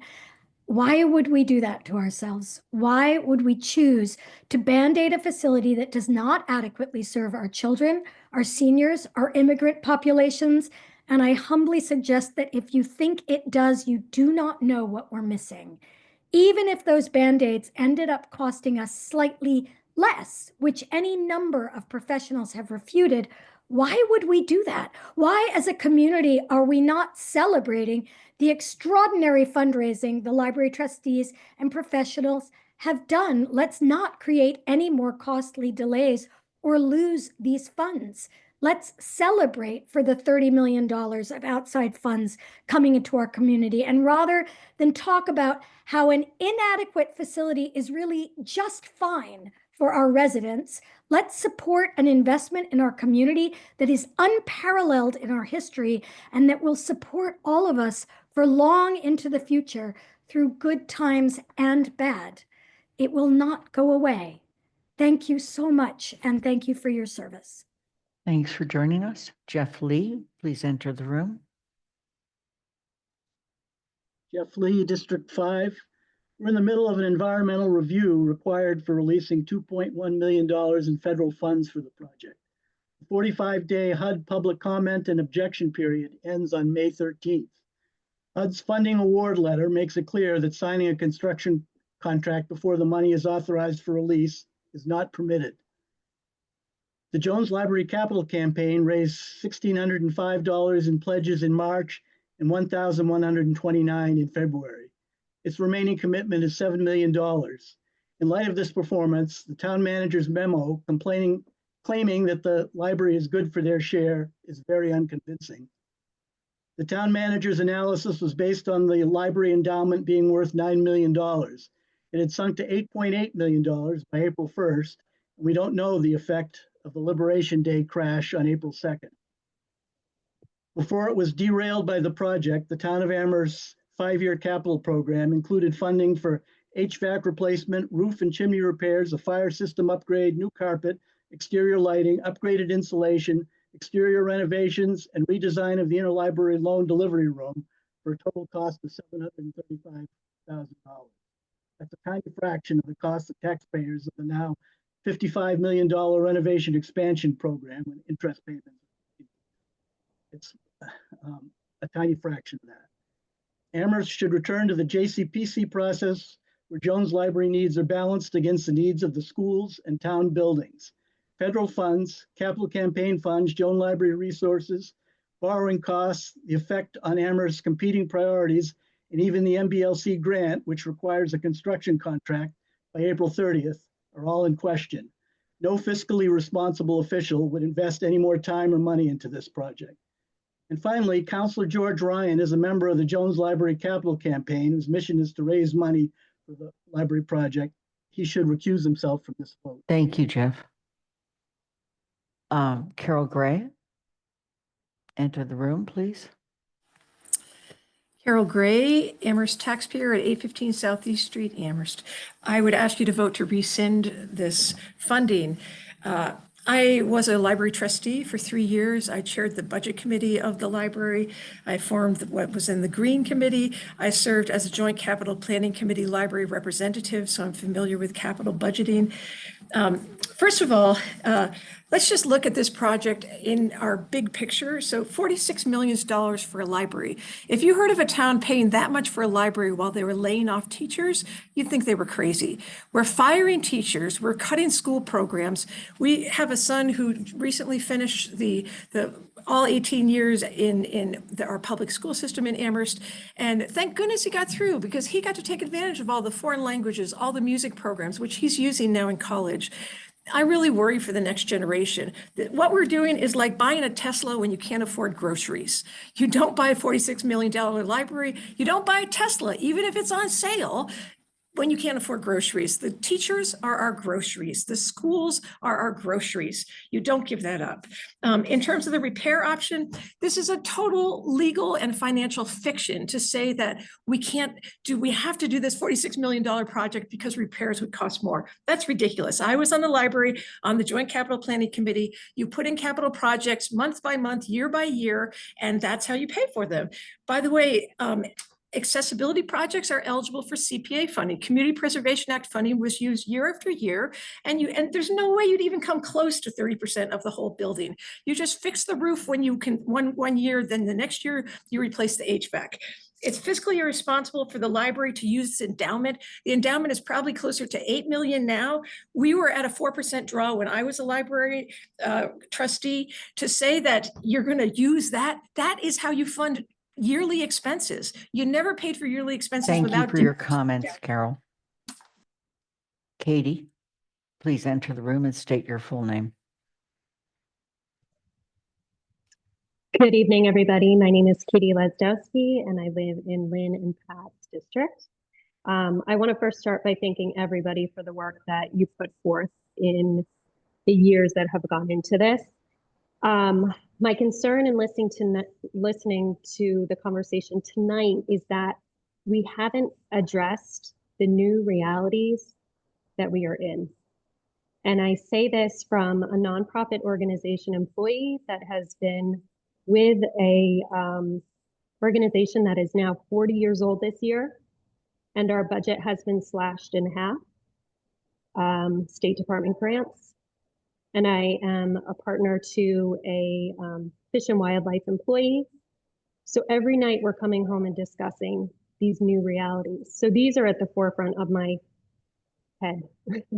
And so my head has not been at the local level, but we would be remiss if we weren't looking at the larger context in terms of the funding that we're counting on. Sounds like we're banking on it in terms of the federal $2 million, as well as the state level funding. To touch upon Sir Rockelman's point, the program officers can share with us whatever they know. But at the end of the day, on the day that programs may be cut or funding may be cut, they're unaware of that because DOGE just comes in and makes these cuts. So I would advise, if we're going to move forward, we need a contingency plan as to how we will make up for those federal and state level grants, because not facing the new realities would be greatly fiscally irresponsible. And that combined with tariffs and not having an accurate figure, I mean, it's 46.1, but that was back in November. So let's redo the budget. Thanks. Thank you for joining us. Irv Rhodes, please enter the room. Good evening. The first thing I want to say is that I admire the camera facilities that the council has access to, because everyone looks really good. Please speak further into your mic, Irv. Can you hear me? Yes. All right. So anyway, when I sat here and listened to the comments being made, two words come up, and that's fear and anxiety. And when there are fears and anxiety, the council or anyone else, the best that they can do and that which is required of them is to answer those fears and anxieties with honesty and transparency. And once you've accomplished that and you're satisfied with that, you must move on. And so I really want to say yes to moving on with this library project. Does it mean that I don't have any fears or anxiety? It does not. But that which I have listened to tonight, in terms of everyone who has talked, the questions that have been asked, the answers that have been given, and the forthrightness of the Library Board of Trustees, I fully support this going forward. Most importantly, I am an ex-middle school librarian, and most people don't know that. But my first job out of college after my master's was a middle school library as a middle school librarian. I am a library person, and I fully support and know what libraries can do for a school and for a town. So I really fully support this. Thank you. Thank you for joining us, sir. Nancy Campbell.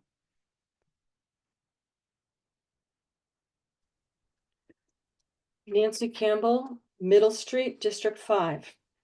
I'm addressing town councilors who are having doubts about committing to this project. Your dedication to fiscal responsibility is appreciated. After all, New England is known for its cautious and deliberate folks. This project is at a now or never breaking point, however. I fear that a child born today would be 30 years old before a fully functional library could be realized if this go-ahead moment for the current project is not seized. Counselors, experienced fundraisers with long, proven track records have spent years amassing millions of dollars in pledges. So much careful work has been accomplished. 100 years ago, Amherst seized the moment to construct the current mighty building. Right before the Great Depression hit in 1929, little did they know then that the Jones endowment money could have dwindled away if they had not gone forward to build when they did. Luckily, the library was in place in 1928, an anchor for the townspeople through the Great Depression. These are again challenging, precarious times indeed.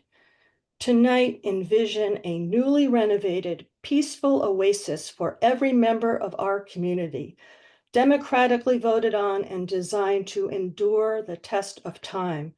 Please do think ahead, 30 years, 100 years from now. Please allow us to seize this critical moment for our library of the near and distant future. Thank you. Thank you for joining us. Neil Emmerman, please enter the room.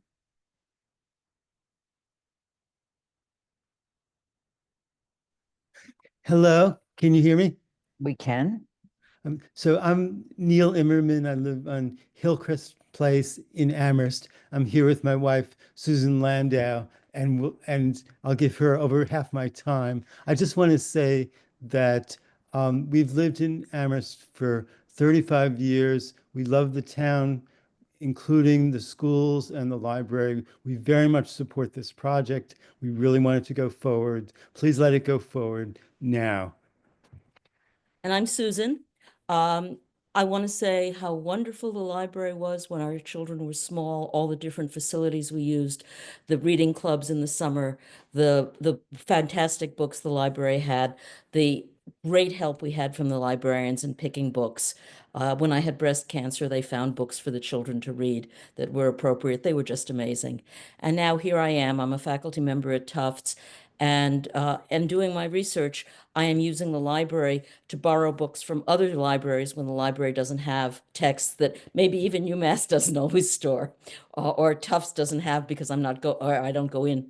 So the library has just been an amazing resource, and I feel we need to give forward. That's the first thing. The second thing is, if we don't go forward right now, there's a tremendous opportunity cost, including what our politicians have done for us in gaining us these grants.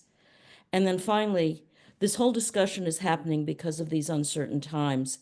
And all I can say is, I can't think of a better thing to fund than a library that has books and ideas for people of the community to read, to listen to discuss, and to talk. So please go forward with the project.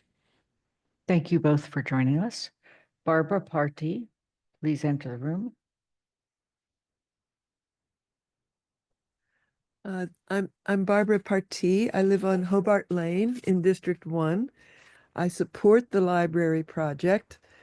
And one aspect of the project that I want to mention that I consider really important is the improved space it will give for the wonderful English as a Second Language program.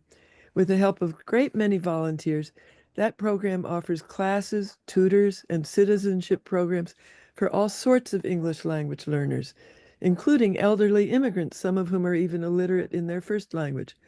That program has never had enough space, and the new design will offer much better and more stable space for this really treasured service. I've pledged financial support for the project, and I promise to pay my pledge whenever they ask for it. Please do move forward with the project, and I am grateful for your steadfast service in these challenging times, and I put my trust in you to do the right thing. Sorry, for this wonderful pillar of our town. Thank you for joining us. Alex Lefebvre, please enter the room. Alex Lefebvre, District 4. The creation of addition to the library will remove the limitations that exist in the current building and provide the vital extra space needed. After 4 workers at Redfire Farm were arrested by ICE and 13 students at UMass had their visas terminated, it's more important than ever to demonstrate our commitment to our friends and our neighbors. The award-winning Citizenship and English Language program, which is dedicated to helping immigrants and refugees feel welcome and able to navigate and become vital members of our community, will gain much-needed additional space. 1 in 5 high school students seriously considered attempting suicide in 2023, and it's one of the leading causes of death in adolescents and young adults.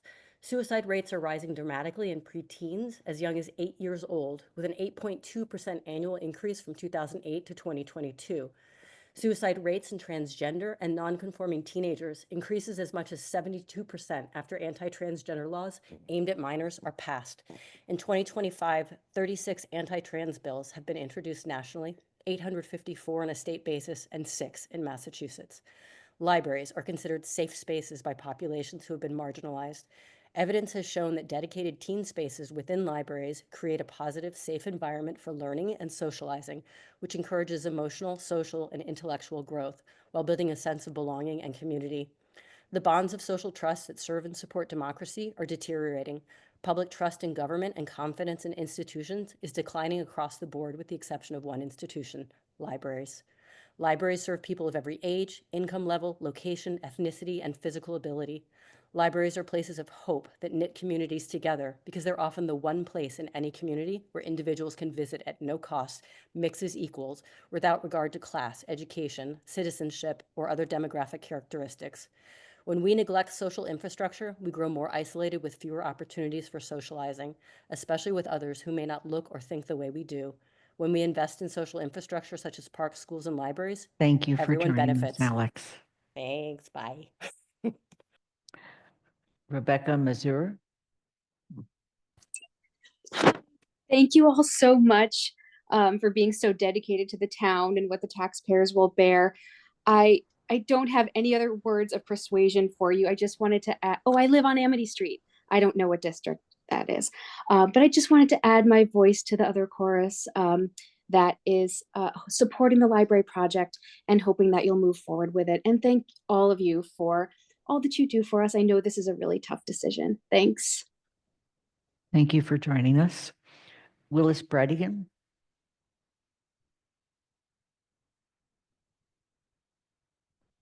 Please unmute.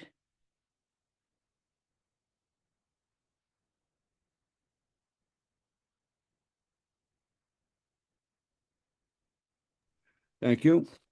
I live on Memorial Drive in District 3. I am a former Jones Library trustee, and I served for 30 years as the librarian of Amherst College. The proposed Jones Library project has my unequivocal support. It addresses critical problems that have accumulated over many, many years. The library trustees and its director have worked responsibly to identify and evaluate the library's most important needs. The Friends of the Library are conducting a successful campaign to help fund the project, and the residents of our town have repeatedly expressed their support for this project. This is not the time for the town council to have second thoughts about this much-needed project. My wife and I have contributed to this effort and have pledged to provide additional support for it once the library's construction is guaranteed. I want to thank you for your thoughtful consideration of this important project.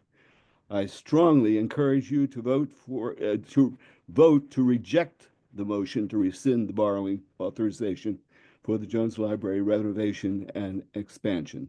Thank you very much for your consideration. Thanks for joining us. Bruce Penniman, please enter the room. Hello, my name is Bruce Penniman. I live on South. Please speak a little more into your mic. Sorry, can you hear me now? Yes.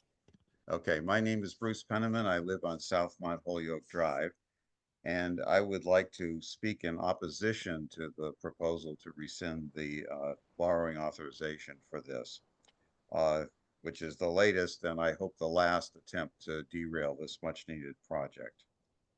My wife and I have lived in Amherst for 50 years and raised our children here and taught in the public schools for decades. We know the value of the Jones Library, and we strongly support the project, and we have contributed to the capital campaign. The project has been carefully planned, revised, and vetted for over 10 years. It has passed all of the necessary hurdles and navigated through many unnecessary ones, in my opinion. It's time to move forward. The capital campaign has been remarkably successful so far, I think, considering the pall that's been cast over the project by relentless opposition and obstruction to it. Once the contract is signed and shovels are in the ground, the dollars will flow. I'm confident of that. And I want to remind everyone that we've been down this road before with the elementary school project. And we are now paying for that mistake, which also hastened the demise of the town meeting form of government in town. Please, let's not compound that error. Please move forward with this project. Let's get it built. Thank you very much. Thank you for joining us. Ian Rodewald.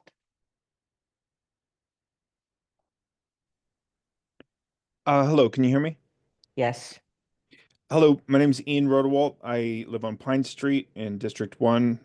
Thank you for all your service, counselors and library committee.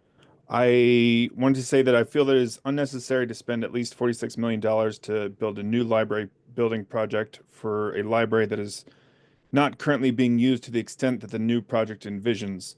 At the same time, when the school buildings that Amherst's children attend are crumbling, when teachers, paraeducators, school bus drivers, and custodial staff don't get paid enough, and positions in the schools and courses in the schools have been cut, and when the town's roads are in extreme disrepair.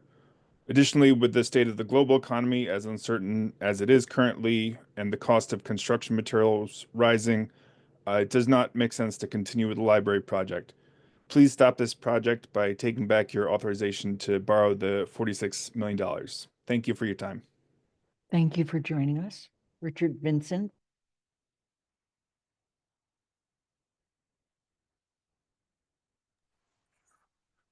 Can you hear me? We can. Oh, hi. I'm Dick Vincent. I'm at in District 5, and I just really don't know how to reach this, but I haven't heard anything except for maybe one or two callers talk about the larger picture here. For those of you who don't know me, and there's a few here that do, I owned what people consider to be the major retail business in Amherst for decades. and a lifelong Amherst resident. And I don't understand what we're doing here. To be very honest with you, I would have thought with everything going on in the world, and I know Amherst is different, as a supermarket operator, my peers throughout New England used to say when recession hit us, you know, boy, you are so fortunate to have the industry of education. And that has really been a great buffer for us. But I think we have to lift up our heads and we have to recognize today what's going on and look to be able to fund our schools, keep our roads paved, keep our seniors safe, have clean water, have our fire and police funded, and be in a position to buy a new fire truck if we need one. We need to look at all of that. It's hard to even talk about this today, but we are in a situation where we don't know what's going to happen. And Amherst needs joining to. us, Richard. Liz Larson, please enter the room.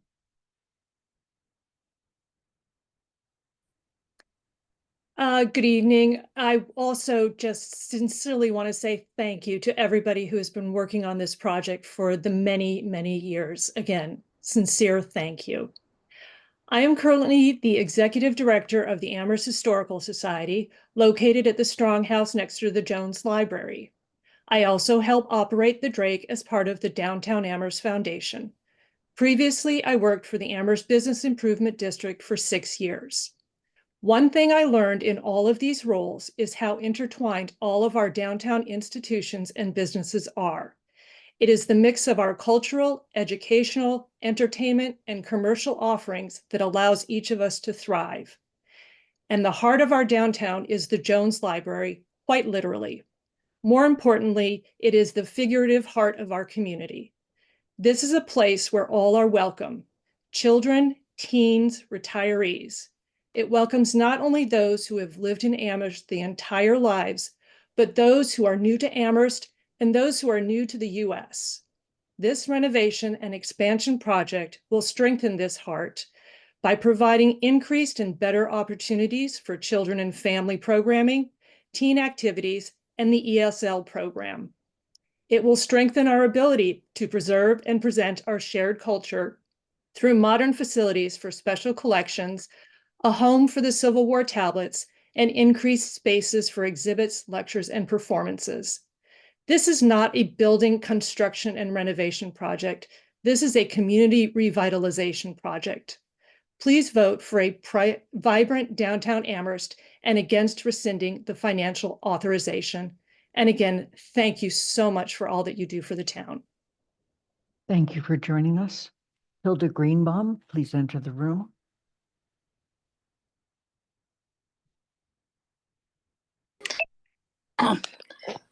I'm Hilda Greenbaum on Montague Road, District 1, and we are 4 generations of users of the Jones Library, with the 5th generation on its way. So we are book people, and I'm changing my little speech that I have prepared this afternoon because it looks like this project is going to go ahead. But I'd like to remind you that the manager would not sign a contract with Wright Builders for the North Amherst Library until the entire $1,750,000 from Fidelity Charitable Trust remained in the town's account for 3 full business days. He was worried about the town being stuck with a debt that we couldn't afford. And that was 2 years ago. And then 2 years ago, there were no predictions of recession, nor worse, depression being expressed by reputable economists 2 years ago. $7 million owned by Jones Library to the town taxpayers is magnitudes more money, and Fidelity Charitable Trust is magnitudes less risk. I'm saying that nobody has mentioned who the town or the library is paying the $55 million, which I'm told is the total amount after interest. I think that amount of money is unconscionable and irresponsible. Steve Puffer called North Amherst the Dirty Hands District for all the factories and factory workers in North Amherst. We still have many retirees living in those small houses that they've owned for many years, some born here. Their economic circumstances are quite different from those in other districts in Amherst and from most members of the Hilda, council. They are thank you. struggling to remain in town. Thank you for And I joining just us. want to end it by saying we've been in restoration and preservation business for 65 years. And I am asking you to please be conscious of the cost of the taxpayer in the name of my husband, who was a former trustee of the Jones Library. Thank you for joining us. Martha Hanner, please enter the room. I'm Martha Hanner, District 5. I've lived here 20 years. I urge you to cancel appropriation and borrowing authorization for the Jones Library expansion project. In the current national financial environment, this project is really no longer viable, and the expectations of outside funding are no longer really credible. It's just not credible to believe that any federal grant will arrive. The Hitchcock Center learned just a few days ago that their grant from the Museum and Library Foundation was canceled. And I worry even about the state grants, since their federal funding is being cut off. The library's endowment is small in this shaky economic environment. It's not credible to believe they're really going to be able to refund the town. I was just not satisfied with the answers to Councillor Shane's questions about the immediate refunding. And it's not credible to believe that construction costs will not increase with the tariffs and supply problems. As the elected financial stewards of our town, you really need to seriously recognize that the library expansion is a very big risk to our town's finances. And sadly, it's a luxury that I really question now. Yes, dreams die hard, but this is not the only dream being shattered by our new administration. And I'm very concerned about our limited financial resources for the dreams of our children for a quality education. Here we are laying off teachers. The dreams of our local families for affordable food and housing, and the dreams of all our residents for a just and equitable society. I don't see that the library is being used to the extent that's been glowingly described, even though I love libraries. Very concerned about Thank you. the school. Thank you for joining us. Thank you. Sigurd Nilsson, please. Hello, I'm Sigurd Nilsson. I live at 27 Teaberry Lane in District 5. I have a PhD in economics from Cornell University and spent my career with the Government Accountability Office, GAO, assessing the effectiveness and efficiency of a range of government programs. I urge town councilors to revoke the borrowing authorization for this project. This project has barely survived numerous challenges, which include escalating costs of over 30%, a shortfall of millions of dollars in fundraising, having many sustainability features stripped away, in addition to losing historic preservation tax credits. Now, with Trump's erratic economic policies, our economy may well enter a recession. And with tariffs already in place, prices of construction materials will increase, which would have serious impacts on the total cost of the Jones project. Now is the time to focus on essential public projects. This Jones project is not essential. A renovation of the existing Jones building is a more fiscally responsible course of action. that would also allow the town to focus its limited resources on higher priority capital projects, like a new DPW headquarters, a new fire station, while also making progress on our crumbling streets and sidewalks. Thank you. Thank you for joining us. Cheryl Zoll, please enter the room.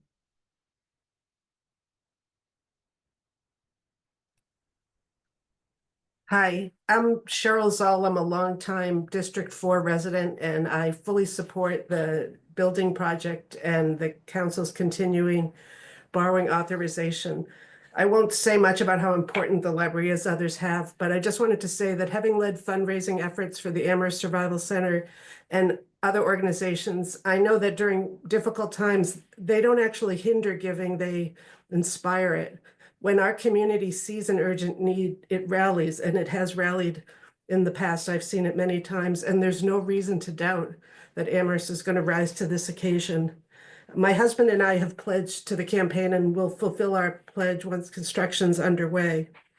This campaign is so impressive, with more than 4/5 of the necessary funds already raised before the campaign has even entered its public phase, and with the depth of largely volunteer fundraising expertise behind the Jones Library project, we have the momentum. Now we need your support to see it through, and so I urge the councilors to vote against rescinding the borrowing authorization and let this project move forward for the good of our community. Thanks. Thank you for joining us, Cheryl. Jennifer Bauman, please enter the room.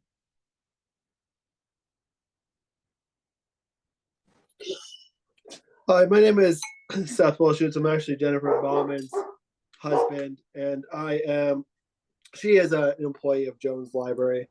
And I manage construction projects for a living. And I wanted to just go through a few of the construction points. When it comes to the ADA trigger, for example, it was noted that it was a 5-year trigger, and it's actually a 3-year look-back trigger, not a 5-year look-back trigger. And the reality is that the 2016 numbers for a renovation project are completely meaningless at this point. And so I want to ask the community and the town council what it is that you want for the town's money. Because if the town contributes 1/3 of the money toward a renovated project, you get a 21st century library, or you contribute 100% to the renovation project on a smaller scale to make do with what you have. And what's left, right? Is it really meet a 21st century library's needs? I think any discussion about phasing should be reminded that mobilization and construction is real. And every time you remobilize, you lose a tremendous percentage of the cost, probably around 10% to remobilize, plus inflation on the mobilized work. So the reality is that by phasing any project, you will spend considerably more. Only once in anyone's lifetime that is on this call have construction prices decreased in the United States, and that was in the Great Recession of 2008. The chance right now is to take advantage of really good and favorable pricing. Your contractors have agreed to keep the pricing they have. Contractors that I've spoken to are only agreeing to keep prices for a week. You have a contractor that has agreed to maintain the price they have, and I urge you to take that opportunity. Thank you. Thank you for joining us. There's somebody with a caller. I'm not going to repeat the number. We don't do that, but please state your name when you enter the room.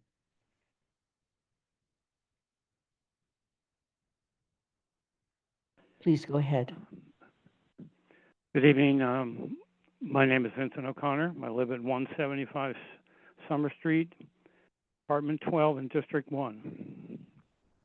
I've lived in Amherst for 51 years.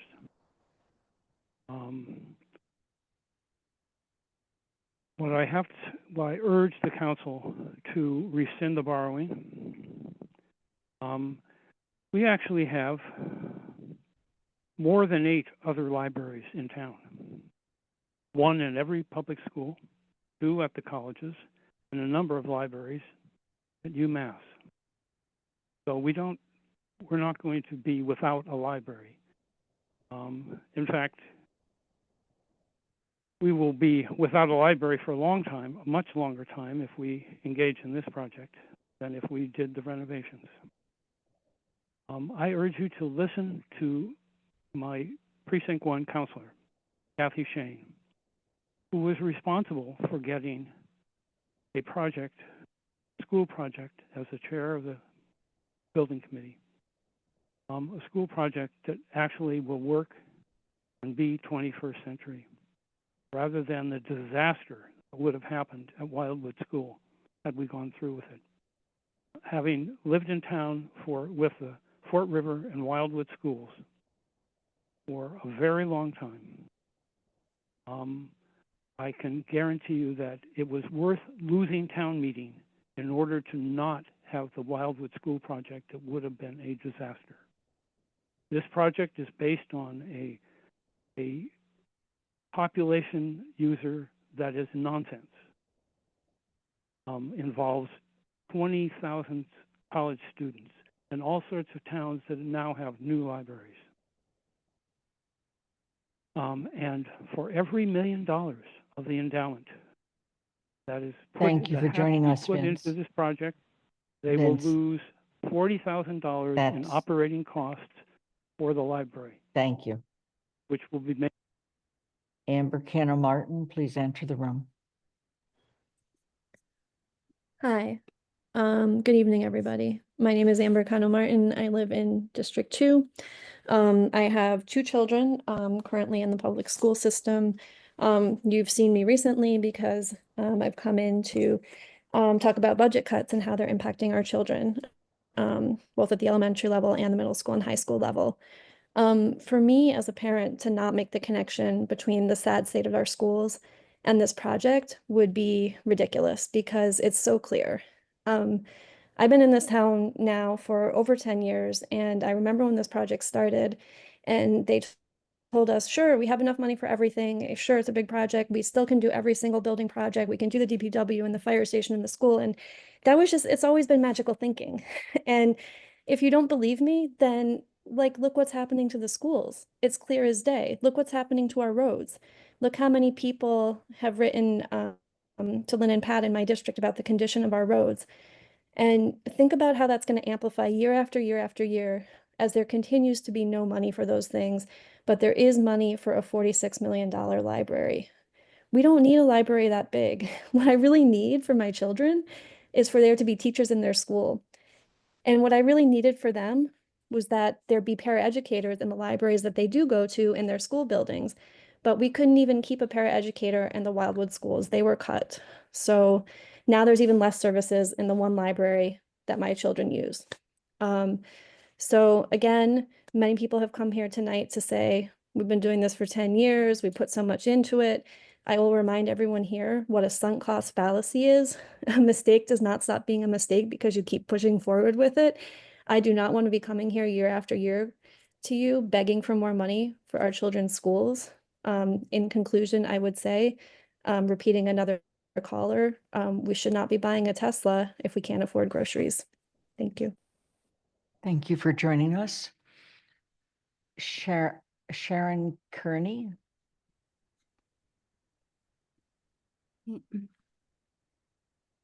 Hi, can you hear me? We can. Okay, great. Thank you for taking my comment. My name is Sharon Carney, and I am in District 5, and I am speaking tonight in strong support of the Jones Library project, and I strongly urge you to reject any efforts to stall or halt funding for the project. If you want, you can read the comment that I sent in which I openly gush about how much I love the library as a parent, as an adult, as a faculty member at UMass, where my students also regularly use the library, and thinking about how they are going to teach their future students through the help of the wonderful librarians. And I see it as such an asset to our community, and I am so impressed by the work that the librarians and the trustees and everyone else has already done and is doing on a daily basis and in regard to this project and all of that work. This is the time to continue on this momentum that we have, as other callers have said. I know, similarly to other callers, that there is a lot of fear right now because of the turbulent political times. And I also see this as a time where we must invest in these resources. This is a time where there are deliberate efforts to restrict access to information by defunding libraries and educational institutions. And I believe we must rise to the challenge as a community to fight against these efforts, and that we need to protect our rights to information, information that's grounded in facts and diverse perspectives. And this requires us to work harder and maybe invest more. But like others, I've also pledged to the library, and I'm willing to do that and invest more. And I see our schools and libraries as partners, not adversaries, and how these two institutions should function together to provide education to our entire community. I'm in full support of the schools and the library. Thank you. Thank you for joining us. Just want to note that we're approaching our first hour, so that to the extent that people can keep their comments short is very much appreciated by all of us. Anne Harrington, please enter the room. Hi, my name is Anne Harrington. I reside on Van Meter Drive in District 1. I strongly support the library project. My partner and I are donors. We will certainly fulfill our pledge, and if the project goes forward and contracts are signed, we certainly are poised to donate more. So I ask the town council to not rescind authorization for the project. I certainly respect the financial concerns given federal uncertainty and all the demands on the town. But the fact is, it's not as if the town is being asked to fork over 46 million. It's asked to come in with about 15 million. And frankly, if this project is canceled out and we have to go back to rehabbing the current building, it's going to cost slightly more. Town citizens voted to move ahead with the expansion and renovation.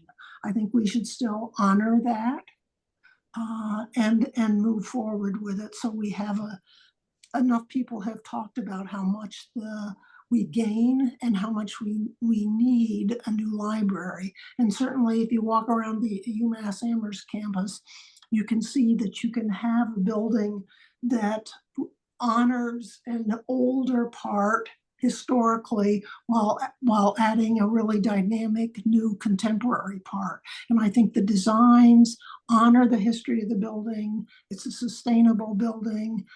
I sincerely hope that the town agrees to move forward with this. And I thank you all for the amount of time you're putting into considering this. Thank you. Thanks for joining us, Anne.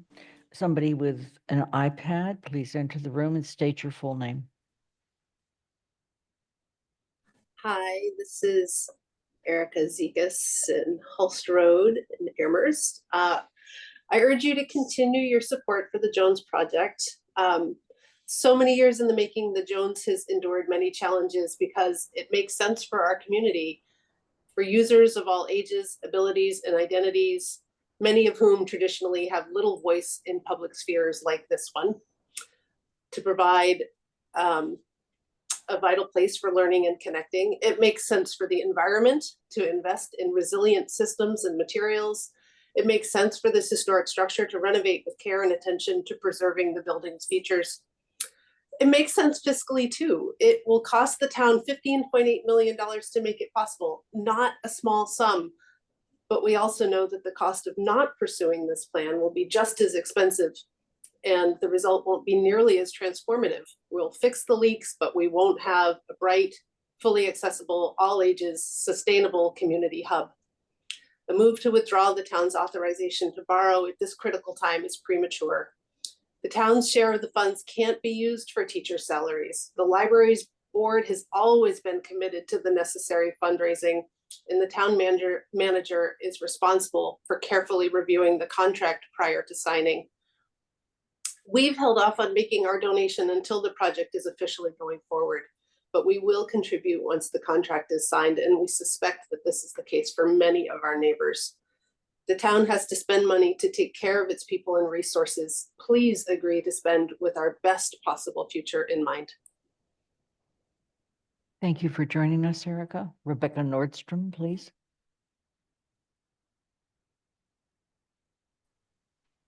Hi, I'm Rebecca Nordstrom. I live on Dana Street in District 3. And I want to also urge the town council to allow the renovation and expansion project to move forward as planned. These are, to be sure, turbulent times, but I really believe that we should stay the course. The funding is in place. The trustees have agreed to cover any shortfalls should they occur. I have personally pledged financial support for this project, and I look forward to continuing to make good on my pledges. And I've heard many others tonight say the same thing. I also just want to extend my thanks to all of you who have worked so very hard on this project. Thank you. Thank you for joining us. John, please enter the room, state your full name. Hello, my name is John Hosp. I live on Triangle Street and District 5A.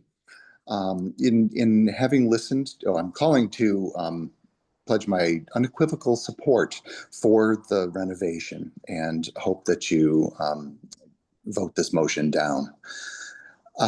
In listening to the presentation on the fiscal concerns, it's clear that they were each addressed, sometimes a couple of times.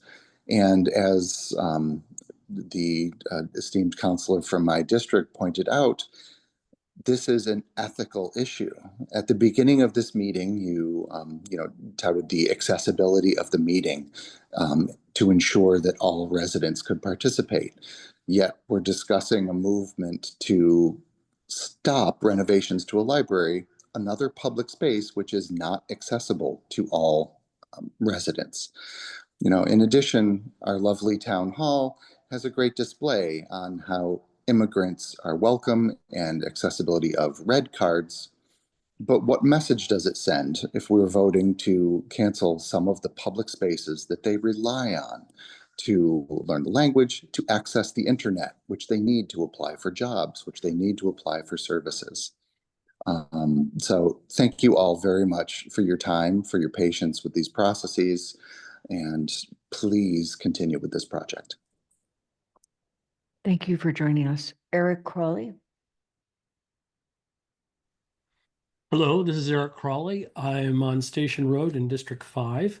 I'm also talking in support with my neighbors in favor of the library. We want to continue with this project. It is an extraordinary project that has come together.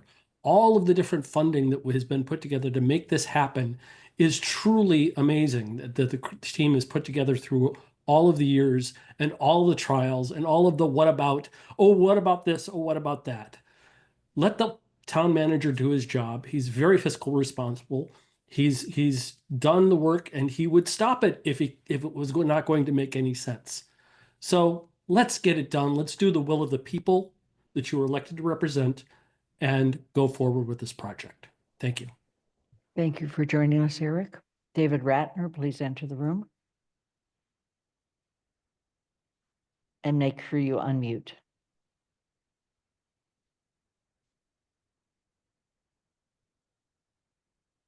David, you need Yes, to. I believe we got possibly with an echo now. David Ratner, Lincoln Avenue, District 4. Thank you for your hard work, for the thoughtful questions that counselors have asked. I would like to urge you to continue to support this project, to vote down the motion to rescind. My wife and I have made a contribution already. I think it's the largest contribution we've ever given to a charitable organization. And despite the uncertainty of the times, if this project is allowed to go forward, we would give an additional contribution. So I just hope very much that you continue to support the library. Thank you. Thank you for joining us. Anika Lopes, please enter the room.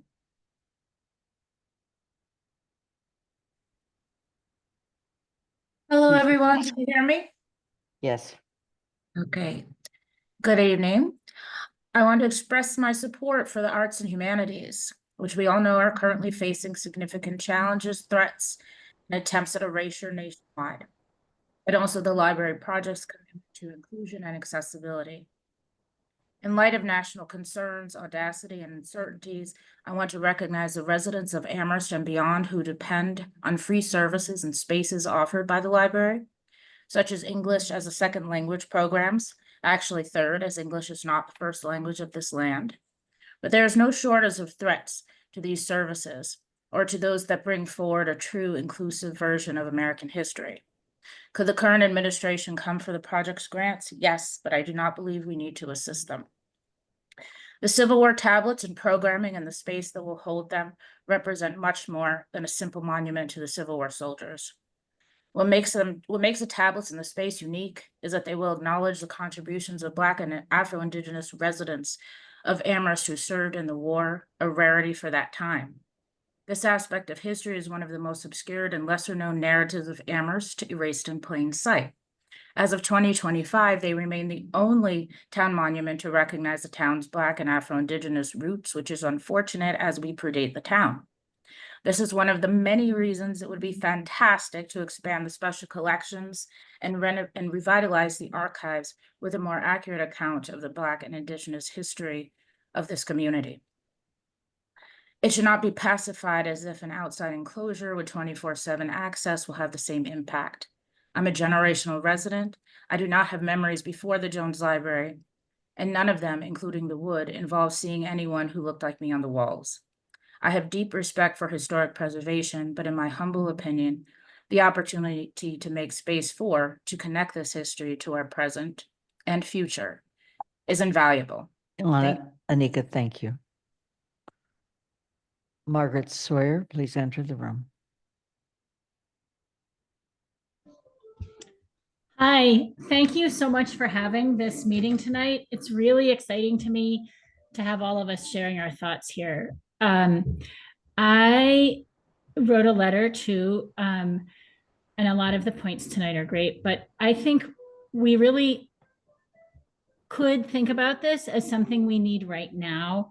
I think with the coming cuts, we're going to see a lot fewer warm places where people can be in the winter that are welcoming to them. We're going to see a lot fewer cool places in the summer. There won't be, it's possible that after school programs will be cut, that having a safe, welcoming space for kids, older people, for vulnerable populations is going to be more important. So I do want us to fund the library. I also put a lot of trust in you all to make this decision, and I see that it's a hard one. Like Katie said, it would be wonderful to have a contingency plan if these grants were gone. I also want to say that over the years, I've been frustrated by this project because it often has seemed like it's really shooting for the moon, like it's trying to be perfectly net zero, perfectly historically preserving, and also while also not thinking enough about being affordable. That's a frustration I've had for a long, long time. And I really feel frustrated at the Massachusetts Historical Commission for tacking back on the slate roof and the wood paneling after you all made a good choice to let that go. I also think that right now might be the time to take the money and run, that this is our chance. And finally, I want you to be really careful when you think about cutting school budgets, because the schools, it looks the same. It looks like the same pots of money to us and the same fears that make us cut schools. Thank you for joining us. Maria Kopecki. Thank you, Maria Kopecki, South Amherst. So I have had a chance to read over the materials that were just added into the packet this afternoon. I hope that you all did too, and you reviewed them carefully. And after reading them and seeing what's been going on for a very long time with this project, it's clear that You guys are living in a different world than the rest of us. This is a world where the endowments don't decrease, according to you. They're not going to decrease in this setting. Tariffs, supply chain interruptions, escalations, just regular escalations, canceled grants are apparently not going to impact this project. Loans are going to be given no matter what. Contingencies that start at 10% for a complicated 100-year-old building on a complicated site is going to be sufficient, and it's going to decrease, even by your numbers, to less than 8%, to less than $3 million before you even get started. You have fundraising that you're saying, this is great. We only need to get $8 million. We're gonna get the 4 million, and 4 million we're gonna borrow. That $8 million is 2 million more than you owed in 2021. And that's not counting the expenses. Your 87% that you're so proud of that you're at has been stalled there for years. I appreciate Attorney Goldberg's candor for finally saying that if this goes over $46 million, you, the town, are going to be paying for it. We, the town, are going to be paying for it. If the library can't find the money, it's on the town. So you need to show the effect of going over that amount. You have to show the effect of what if the town is not going to pay 15.8, which it will not have to pay. It'll be more than that. What if it's 20? What if it's 25? What if it's 30? And the general contractors are happy to sign a contract because any overages are on us, not on them. They get a Thank you for contract joining us, and they Marie. get all the extra money that it's going to cost. Thank you. Peter Gray Mullen, please enter the room.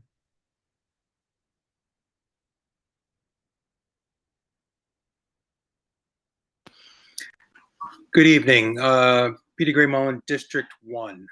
Thank you, counselors, and all of you that are working on the Jones Library project. I speak in support of the Jones Library project moving forward, and I ask that the counselors vote against the motion this evening.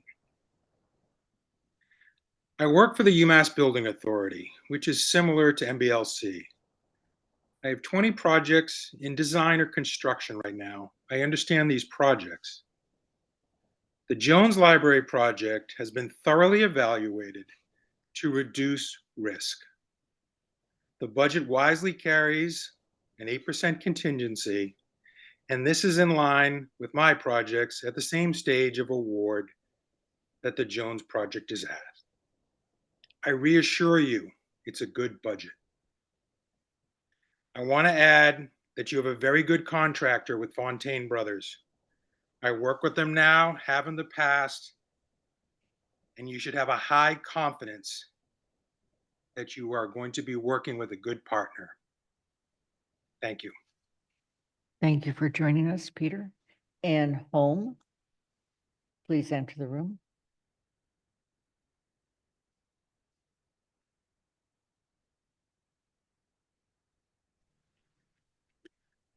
I have been following the news, and what I haven't found is there is nothing available about the annual budget for this new project. How is the new library going to cover all the expenses inside the building? The current building is in great need of repairs, maintenance, upkeep, painting, flooring, carpeting, windows, bathrooms have been neglected for years.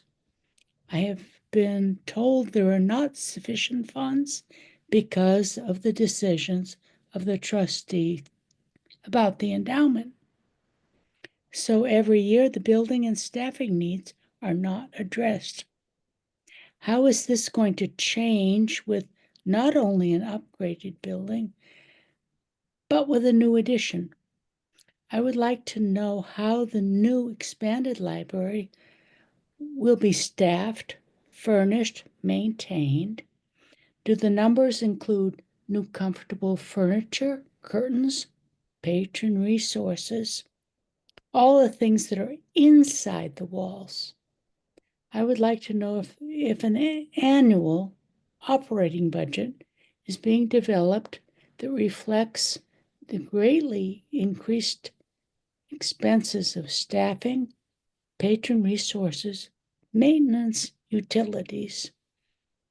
The items that are not one-time expenses, but weekly, monthly, and annual.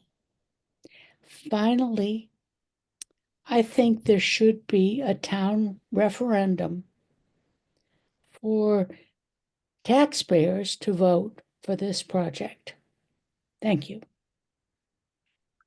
Thank you for joining us. Johanna Newman, please enter the room.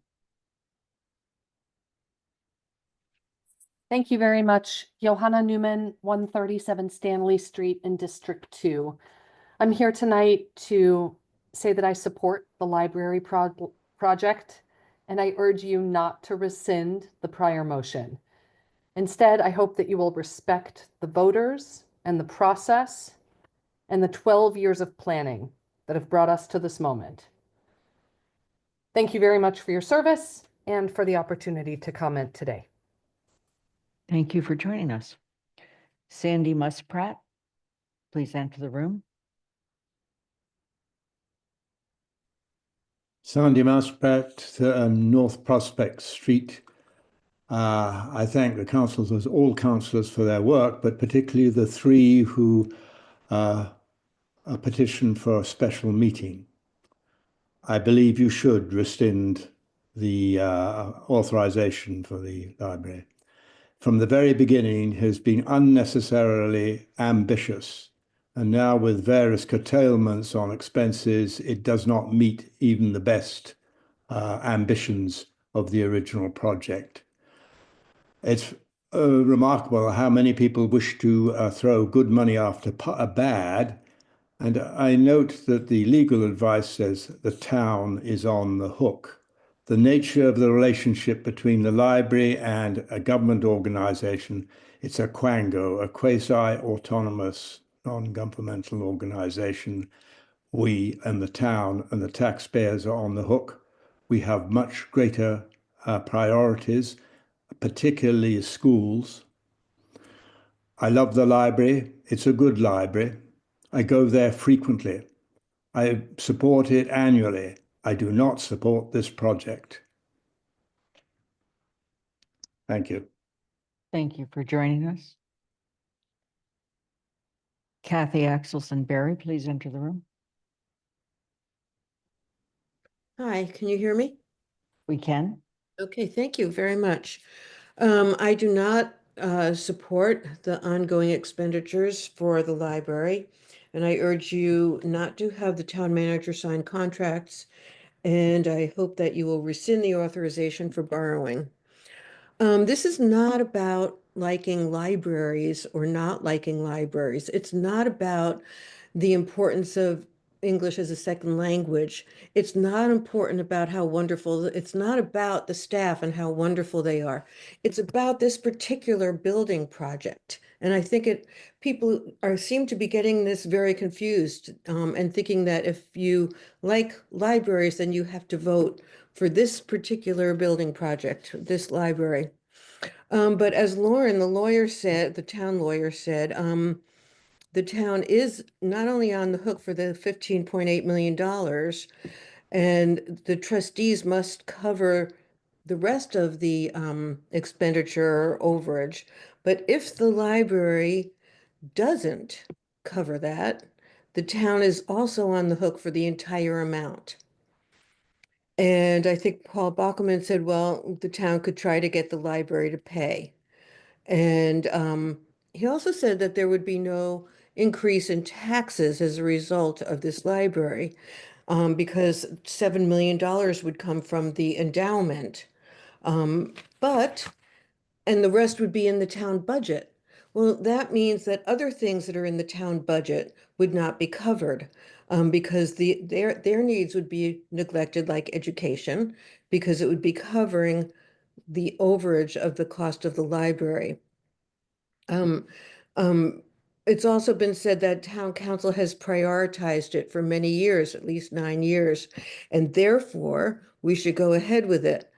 But Kitty, thank you for joining us. Lauren Mills, please enter the room.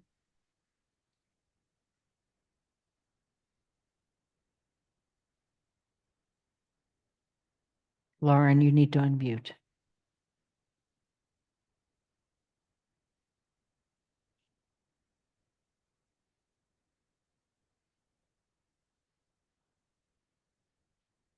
Lauren, can you please unmute?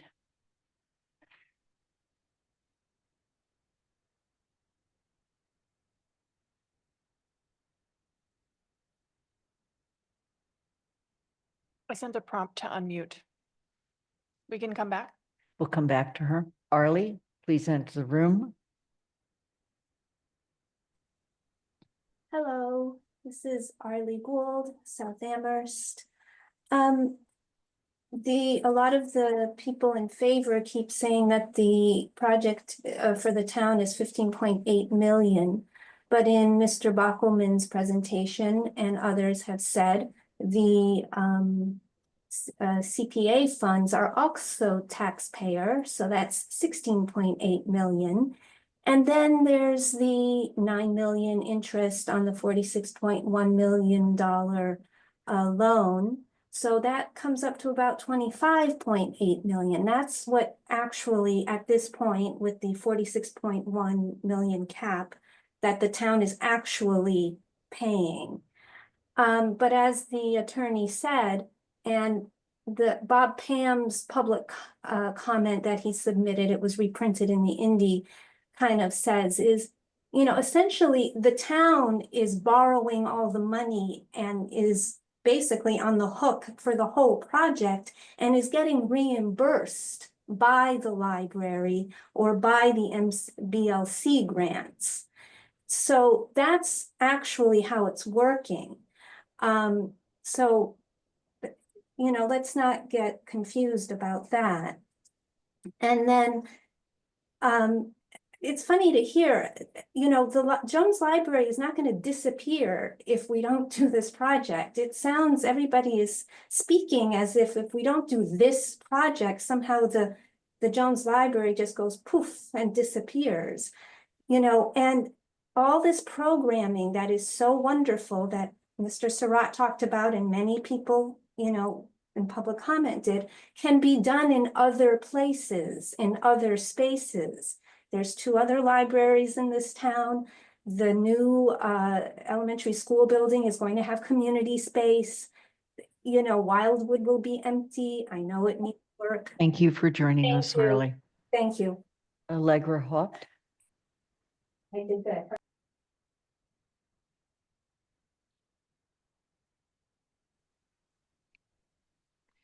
Please go ahead. Sure, District 5. I drive by the scaffolding of the new elementary school every day with the same mixed feelings. Although my own kids missed out on the opportunity to attend, I'm excited for the kids who will. And yet I also experience sadness that the school project, like so many others in our town, is tainted by its history of bickering and infighting. The irony is that I believe our community values children and education, as well as access to knowledge and information in community spaces. Yet here we are again, mired in the library project. The Fort River motto, proudly displayed on students' t-shirts, is the bold statement, "We choose love." How do we as a community, in practice, demonstrate this to our children? Some might say that an established aspect of love includes believing the best about others. It involves trust. I'm not speaking tonight because I'm an expert on the library project. I don't think this is required. I have read the seemingly disparate information coming from both sides, and I won't hesitate to say that Farah Amin, a volunteer library trustee, is my dear friend. I trust the research and the dedication of the library trustees, and I trust our town council to weigh the factors and make decisions that benefit our children and our community for the long haul.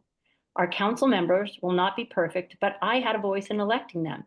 I also exercised my voice in front of this council months ago during the first round of public feedback sessions, and I was happy when, after much deliberation, the council made a decision.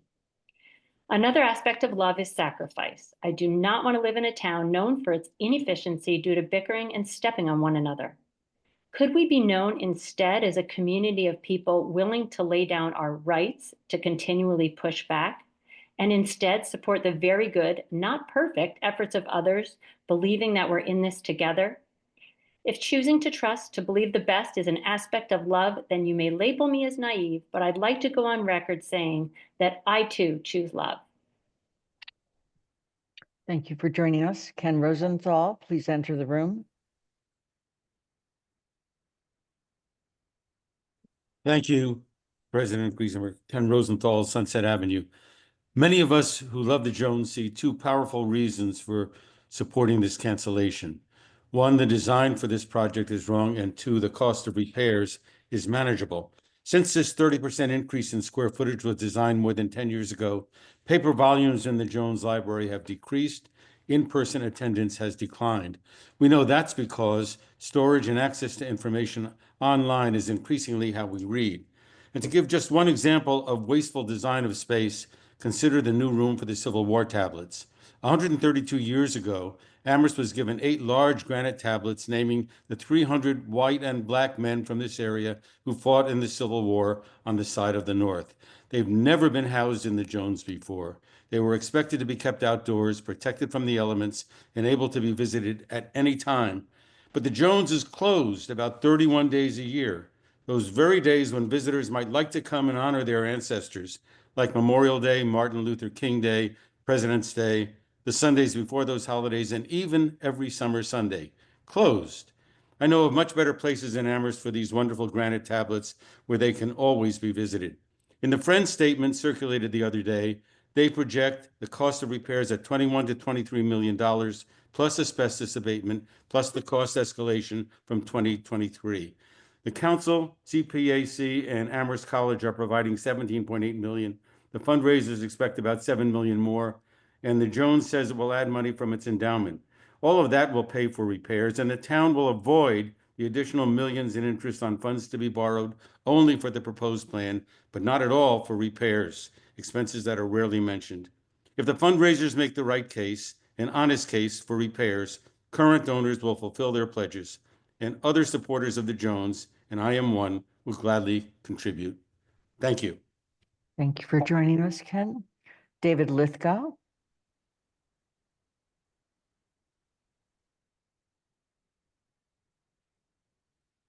Please unmute. There we go. My name is David Lithgow. I'm an 84-year-old retired government employee. I moved here with my wife, a retired nurse, in 1977 to establish a home on Hitching Post Road in District 2. We support the renovation expansion of the library. In doing my due diligence, I closely examined the information provided, I hope in good faith, by the minority activists that seek to abandon the library project.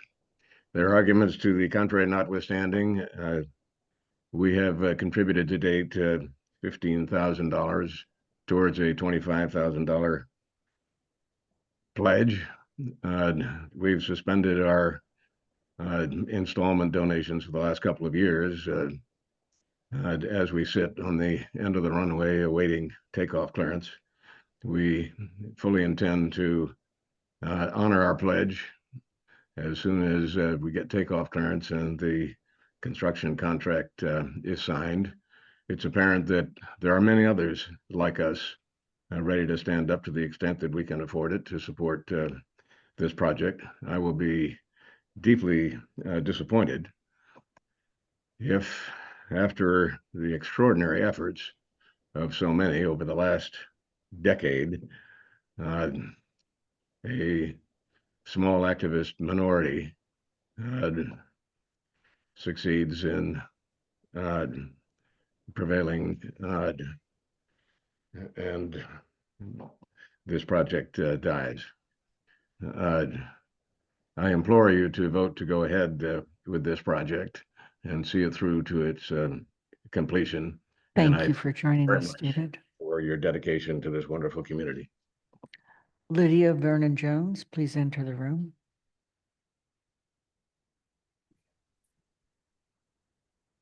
Yes, here I am. Thank you. Thank you for this opportunity to speak this evening. I have not changed my mind about this project. Have been opposed to it for many years. I want to speak to the town councilors who have not been sitting on the council very long, or maybe even present in town to track the history of this project.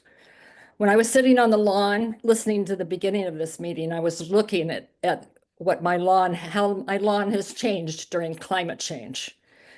And we live in a new world. We live in a new political world. Live in a new physical world. I'm remembering that the original trustees plan, they had not asked the MBLC for extra money to have a more sustainable building. Environmental sustainability was not on their mind. Unfortunately, that was nixed by town meeting. I was optimistic when the ECAC was created, applied to be on the committee, was not chosen. But unfortunately, that committee hasn't had any power in advising or directing the behavior of the town council on environmental issues. Also, unfortunately, the state attorney general has not yet weighed in on the legality of the limited Zoom model that we've been using for 5 years, that not only handicaps people who are trying to organize, but also just doesn't give us a look at who our town is and what we want. And this evening, my heart is breaking for the Hitchcock Center and for all the programs that are being cut. And I'm just asking you to think about the new reality that we're living in and what we will need to spend money on, at least in the next 4 years, to make it possible for us to have the same quality of life in Amherst that we've been enjoying. Thank you very much. Thank you for joining us. Janet Keller, please enter the room.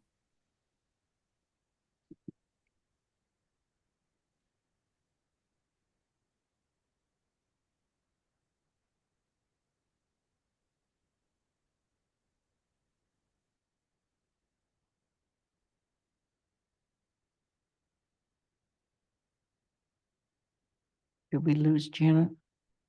No, there she is. Thank you. Please unmute. How's that? Can you? That's good. We can. Thank you. No, something just happened again. My connection is weak. Let me talk fast. Thanks to the council members and to the trustees for all the time and effort you give to the town. And I live in District 1. I love libraries. I worked in the Providence library system for 7 years until I left to raise a family. I wish I could support this project, but I can't. I hope you will members of the council will rescind the authorization for the demolition and expansion of the library. I am concerned that the demolition and expansion of the library will not only make it more costly to build the library, but more costly to staff and maintain. What is the plan for funding the maintaining and staffing of the additional space?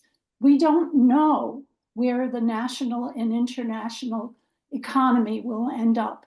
I fear very much that national grants are at risk and that donors could well be adversely affected by the economic and political chaos throughout the country and the world. Please don't do this and put us at risk of having a project that will not survive economically. Thank you. Thank you for joining us. Jason Dorney, please enter the room. Hello, can you hear me? Yes, we can. Thank you. I'd like to start by saying we love the library. We use it often. However, I advocate for the rescinding of the borrowing authorization for this project. This project does not exist in a vacuum. DPW building project as well as the fire station project that are anticipated to be built would also require additional borrowing. The cost of borrowing money for this project, plus the DPW, the fire station, the new school, they're all going to cause the town to continue delaying other projects like general repairs, road maintenance, other capital improvement projects. It appears that the town has a habit of not addressing necessary repairs when they come up. We've been talking about this project for 10 years, 12 years. We have a middle school roof that is literally falling on children's heads. Nobody seems to be talking about borrowing to fix that. And that project needed to happen a decade ago as well. That's an incredibly important project, and it's just been kicked down the road. We have a $50 million backlog in road repairs. At some point, that backlog was maybe $5 million, but people voted, or the council voted, whomever, however it happened, it got way out of hand. And we're just continuing to borrow and borrow and borrow. Our town is not growing in any real appreciable amount. Our schools are crumbling. We're cutting positions in our schools, and then we're going to turn around and borrow a bunch of money that we're going to end up paying for and increase our already high property taxes. I think that this project is irresponsible. It was voted on years ago. If anything, that should move forward as a repair project.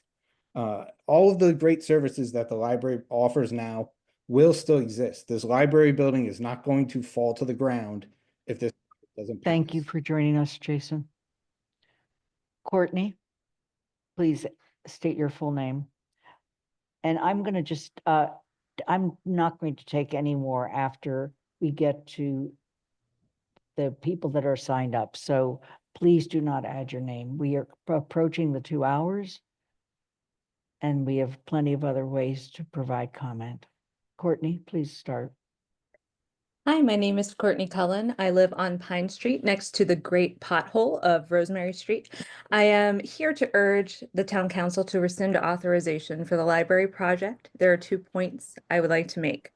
One, the current financial climate is incredibly unstable. There is no guarantee that the project will meet its funding goals or that the project will be able to move forward based on skyrocketing costs of materials.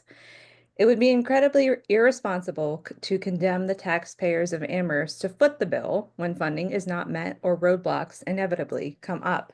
This will fall on top of the tax increases we are already paying for the new school. Our town needs to focus on its schools, paying its teachers, paras, and also addressing the crumbling infrastructure. 2, the library plans are still woefully ugly. There have already been material compromises to the project due to shifting costs, such as using quote unquote new materials in lieu of wood. The proposed plans turn the Jones into a postmodern tomb, destroying the trees and surrounding grounds in order to create a very familiar box. You can see similar architecture just down the road in the high-rise student housings. I want to see a library that honors Amherst and its history with smart renovations and preservation.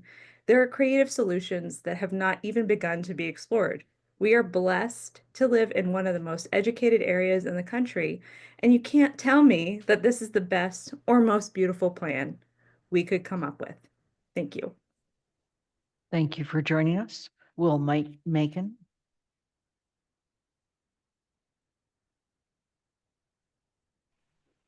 Hi. I only recently became a permanent resident, and part of why I decided to live here full time was the great community spaces like the Jones Library, and also live in District 1, I should say. But even though I love the community and the staff, it clearly needs physical improvements made to it to better serve everyone.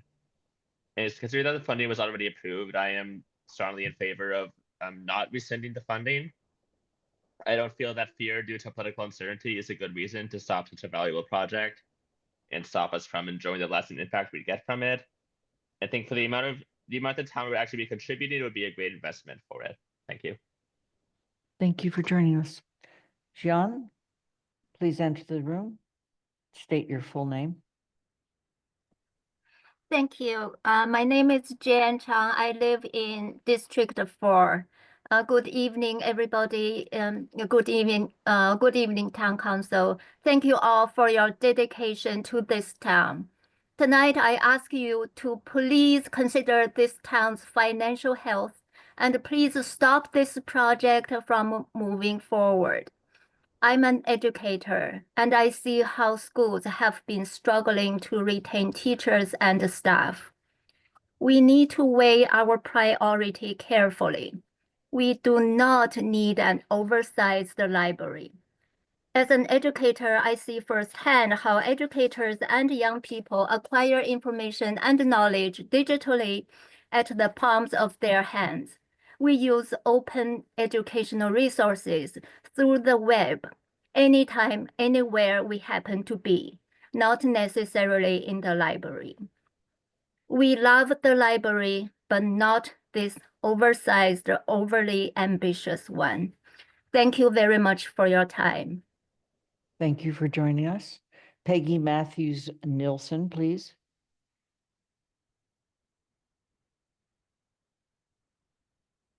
Please unmute. There you go. Hello, I'm Peggy Matthews Nilsson. I live on Teaberry Lane in District 5. I'm speaking tonight to urge Town Council to rescind the borrowing authorization for the Jones Library Building project. I want to thank Councilors Shane, Hegner, and Taub for bringing the resolution forward. What makes the Jones Library project so risky now is that it is not a renovation expansion, as it's called, but instead a demolition expansion. It is the demolition aspect that makes it so costly and so risky in this era of tariffs, rising costs, and unprecedented economic instability. Once you tear down a building into rubble, there's no turning back. Demolishing the library's brick addition with a metal roof would place the town at risk for supply chain issues and escalating costs of materials for rebuilding. We all remember how the pandemic brought delays and shortages to towns across the country. Many towns are still recovering. There's no doubt that Trump's erratic economic policies will have a devastating impact on all construction costs. If the town boldly faces these new financial realities by pivoting to renovate the existing Jones Library building, we could reapply for historic preservation tax credits that were lost in the demolition plan and avoid sending an estimated 1,600 tons of demolition debris to landfills. As our town councilors, you speak for Amherst residents, and you have the power to pursue a more reasonable Plan B in these uncertain, indeed unprecedented economic times. Thank you for joining us, Peggy. Thank Roger Edis.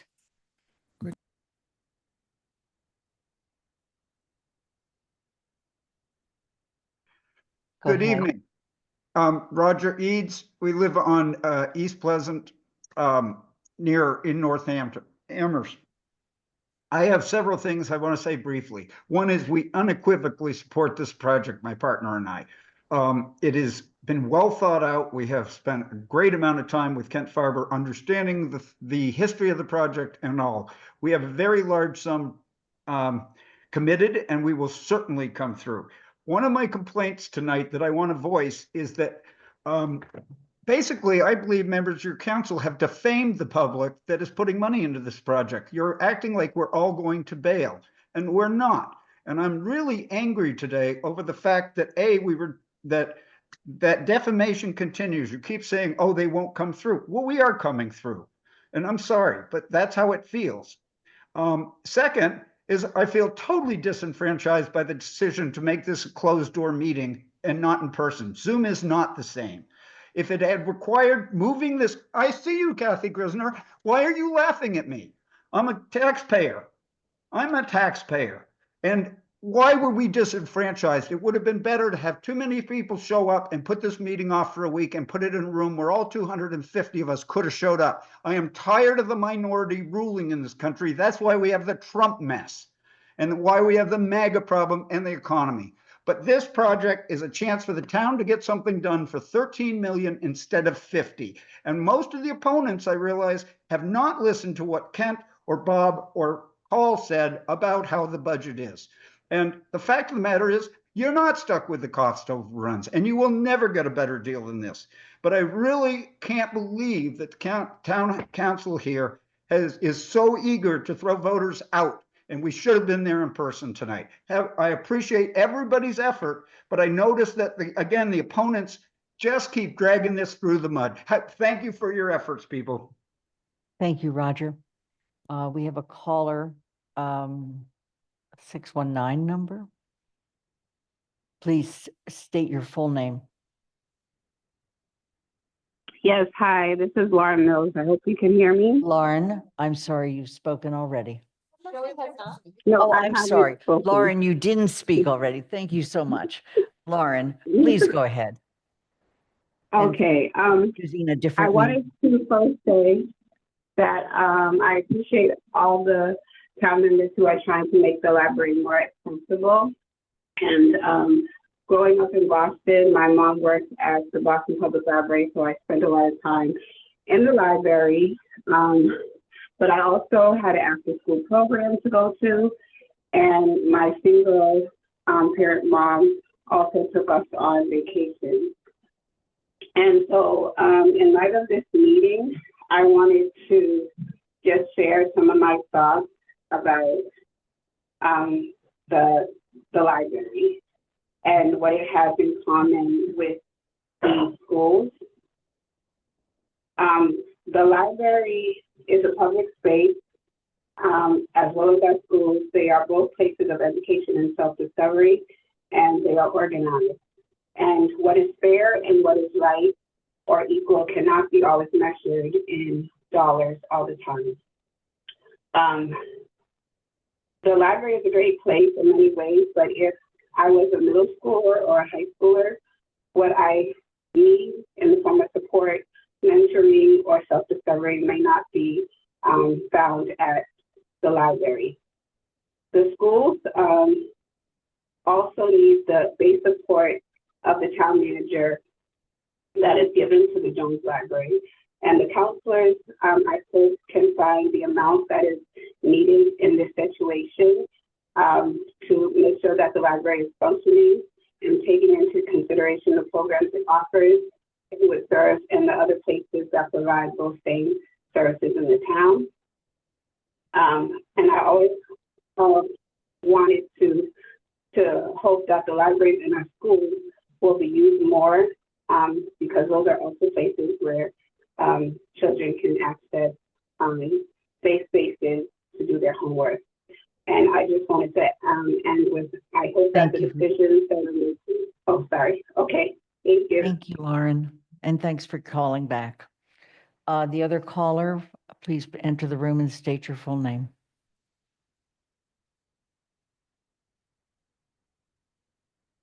Please unmute.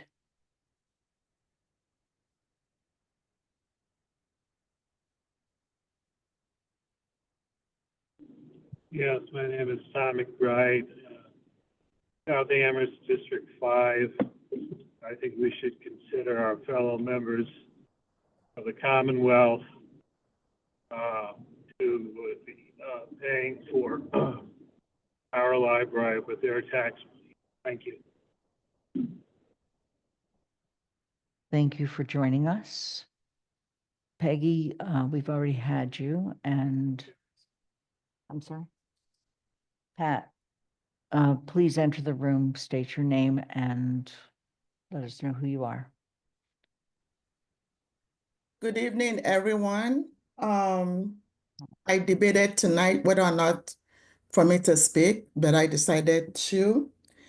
As a businesswoman, the whole issue of Jones Library, I look at it from the perspective of who is the project benefiting, and I can list them.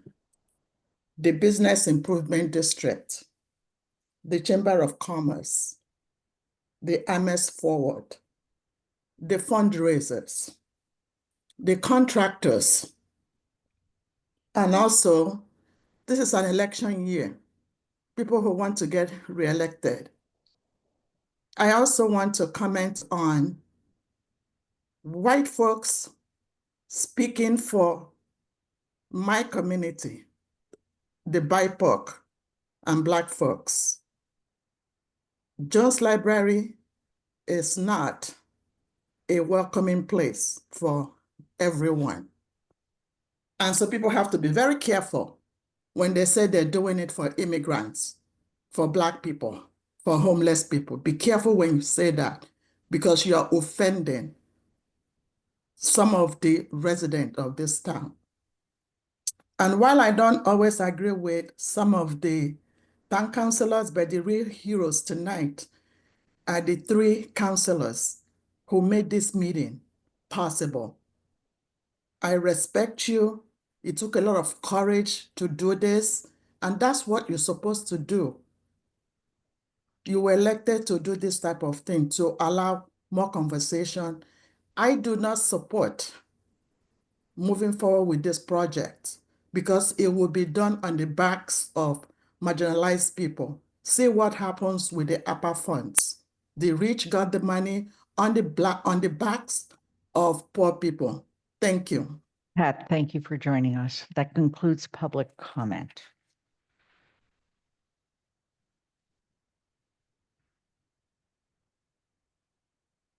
So we are now at the point of whether any other further council comments or discussion from councilors or trustees. I'm sorry, I need to get back over here. Kathy?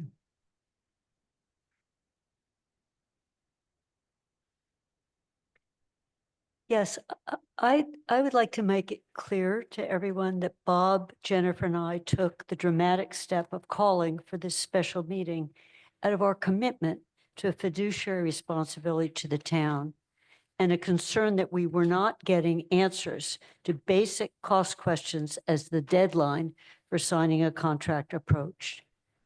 These questions included, what is the total cost of the project? Will the subcontractors and the general contractor commit to the bids they made last fall? Knowing what's going on around us, we weren't sure they would commit and needed to know that answer. Is it still in the 46 million? Second, will Amherst get the 2.1 million in federal grants, one from HUD and NEH? Do we have any assurances in writing, recent conversations, given what we're reading about the situation at the federal level? And third, what's the current gap in trustee fundraising? How do they propose to pay the town the full amount of their share without draining the endowment fund? We are also committed to the survival of the library, and we know how much you need the endowment fund for that survival. We were told that having voted, and I voted in 2023 for this project, worried about the risk, but at that point I thought there were still historic tax credits that would help close that gap, and those disappeared. I was always worried about the risks. We were told that we didn't have a role anymore, having voted that, and that potentially the only way to spark this conversation was to call for a rescission. And that was literally the information. So we acted on that to have the conversation we've just had tonight. And I must say at 1:30 this afternoon, when we got a very long Q&A from Paul, that I want to thank the staff and Paul, who worked really hard last week to get us answers to the questions that we didn't have on Monday night. That wasn't that long ago. So I really appreciate it. We got very good news, or some good news, that the general contractor will adhere to their commitment, and only 2 subcontractors will not, but the next highest or the next lowest, at least one of them has said they will, and it looks like that cost difference is only about 270, and we still have to bid the slate roof, which leaves us with 3 million in contingency. And as of a week ago, I wasn't sure we had any contingency left if all the bids were higher. So that what led to this special meeting. And I think I applaud the trustees for coming in to try and do a good job in answering how are you going to pay for the gap if you're not there 2 years from now?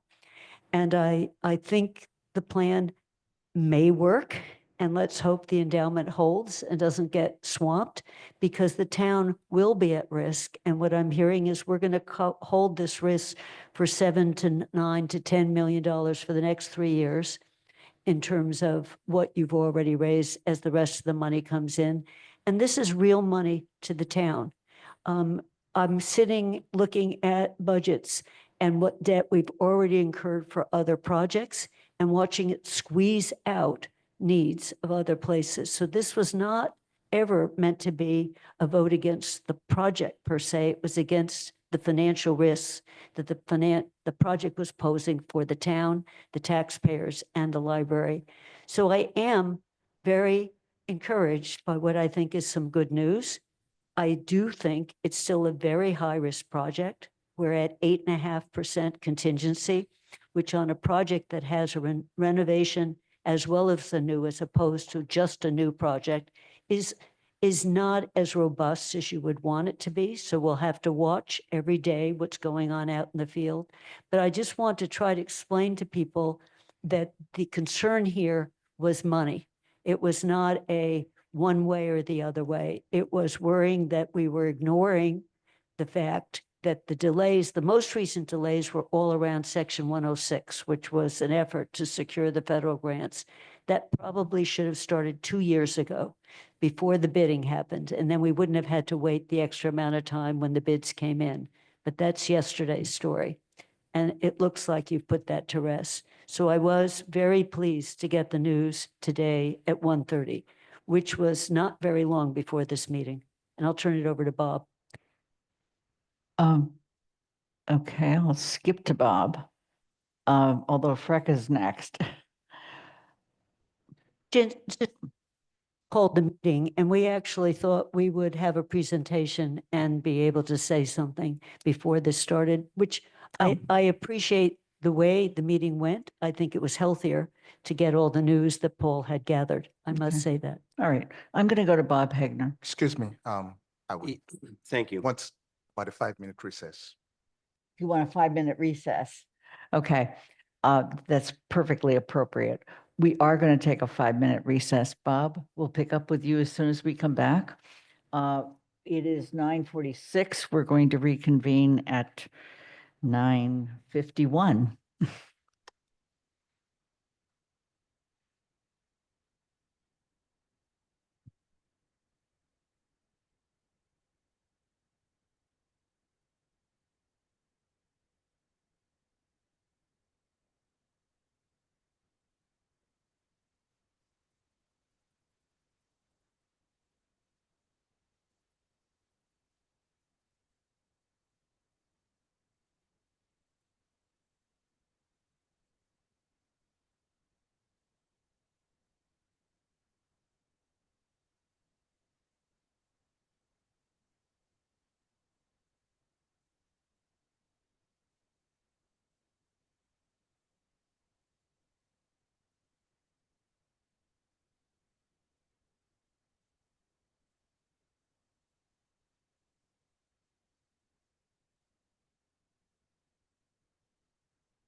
It's time to reassemble, gang.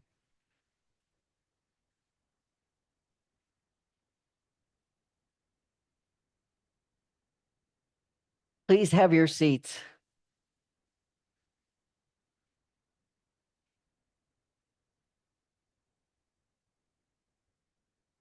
Oh.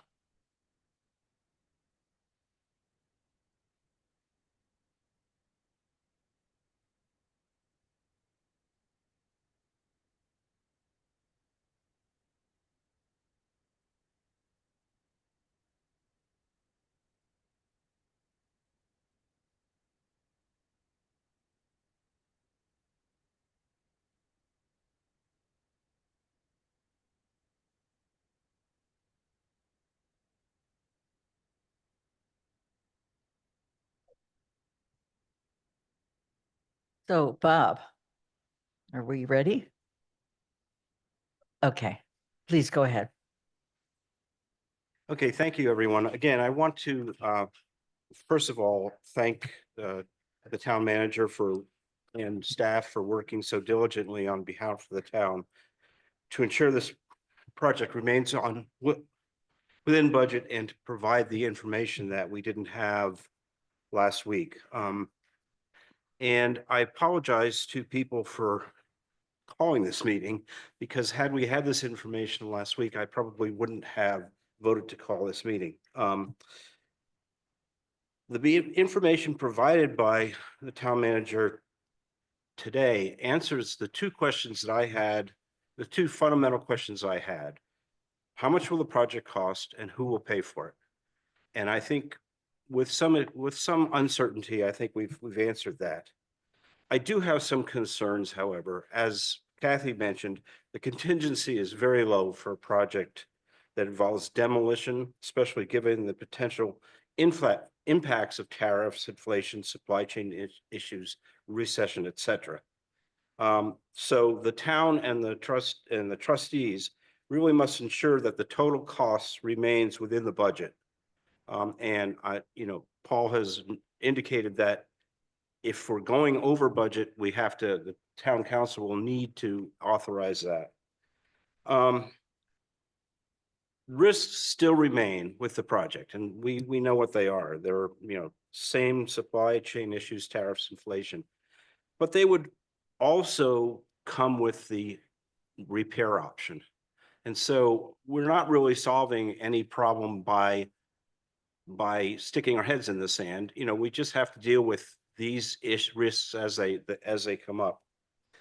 But I also will note that the town still faces considerable challenges.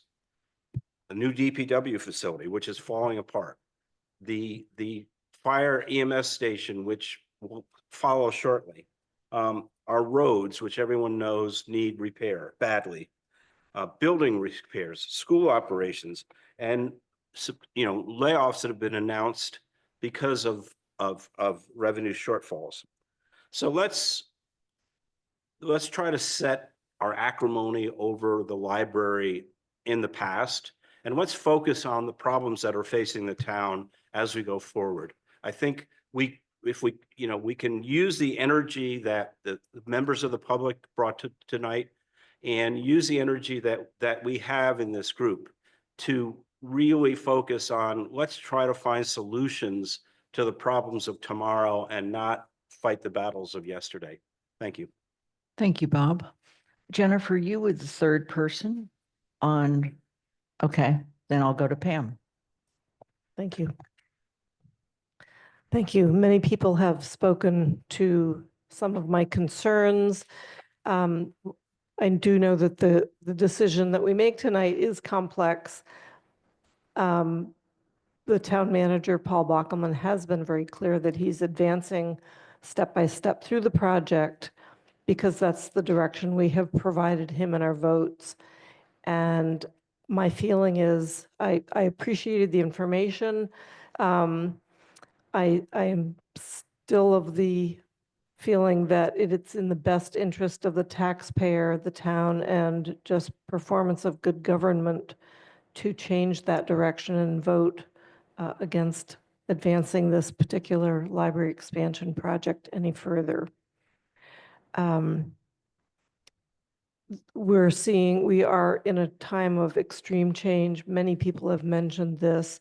People's livelihoods that I know are actually being directly affected. Federal money's in jeopardy, and the construction costs are changeable. So what I don't want is the library to become an albatross around our neck, despite everyone's best efforts. As a counselor, I hear repeatedly that we need better funding for the priorities of schools, fires, roads, police, and we already face those funding concerns for the town operations. And each of those has its own unmet needs that are very real. I mentioned earlier the DPW building with leaks and mold. I would like to see that the employees that work there who have been waiting patiently for a new building get the building they need. To me, that is a crisis. It is different than something that a vision that we would like to carry. My gut feeling is that the cost of the library addition is still uncertain enough to commit further, and we should pull back. So the prudent thing to do is not to advance the library, and therefore urge my colleagues to vote for a rescission tonight to send a clearer message on the direction we should go. Thank you. Jennifer? Okay, so I abridged what I thought I had prepared for at the beginning of the meeting. So echoing what Bob and Kathy said, the call for this meeting, I do feel has served a constructive purpose that answers to questions that many of us have been seeking, were provided. And while I appreciate having this meeting and having the information, I wish it hadn't taken the call for a special meeting to make that happen. And without this meeting, the council would only have learned after the fact, after the construction contract was signed, the amount in terms of a binding agreement that will commit us a huge chunk of the town's resources and impact our financial decisions for a long time to come. So though many of us have different positions on the library, one thing on which we all agree is that the Jones is vitally important to downtown and to our community as a whole. From the moment I moved to Amherst, every time I walk by the Jones, I pinch myself, really, that I live in a town with such a beautiful, charming, historic library. Of course, the building is in dire need of repair and maintenance, but I've always felt that the Jones can remain a treasured community space within its current square footage. We are a community of roughly 13,000 non-student residents, with the college and university students overwhelmingly using the libraries on their campus. I know that there are many who think that the time could not be more fitting to undertake this project, but I must respectfully disagree. I was recently struck that a member of the Capital Campaign acknowledged that the total needed from the independent fundraising now exceeds almost 3 times the amount raised in any previous capital campaign in Amherst, and that it uncomfortably stretches the limit of what we think is possible. That was someone that's involved in the fundraising. In the best of economic times, raising $7 million from community donations was always going to be a monumental lift.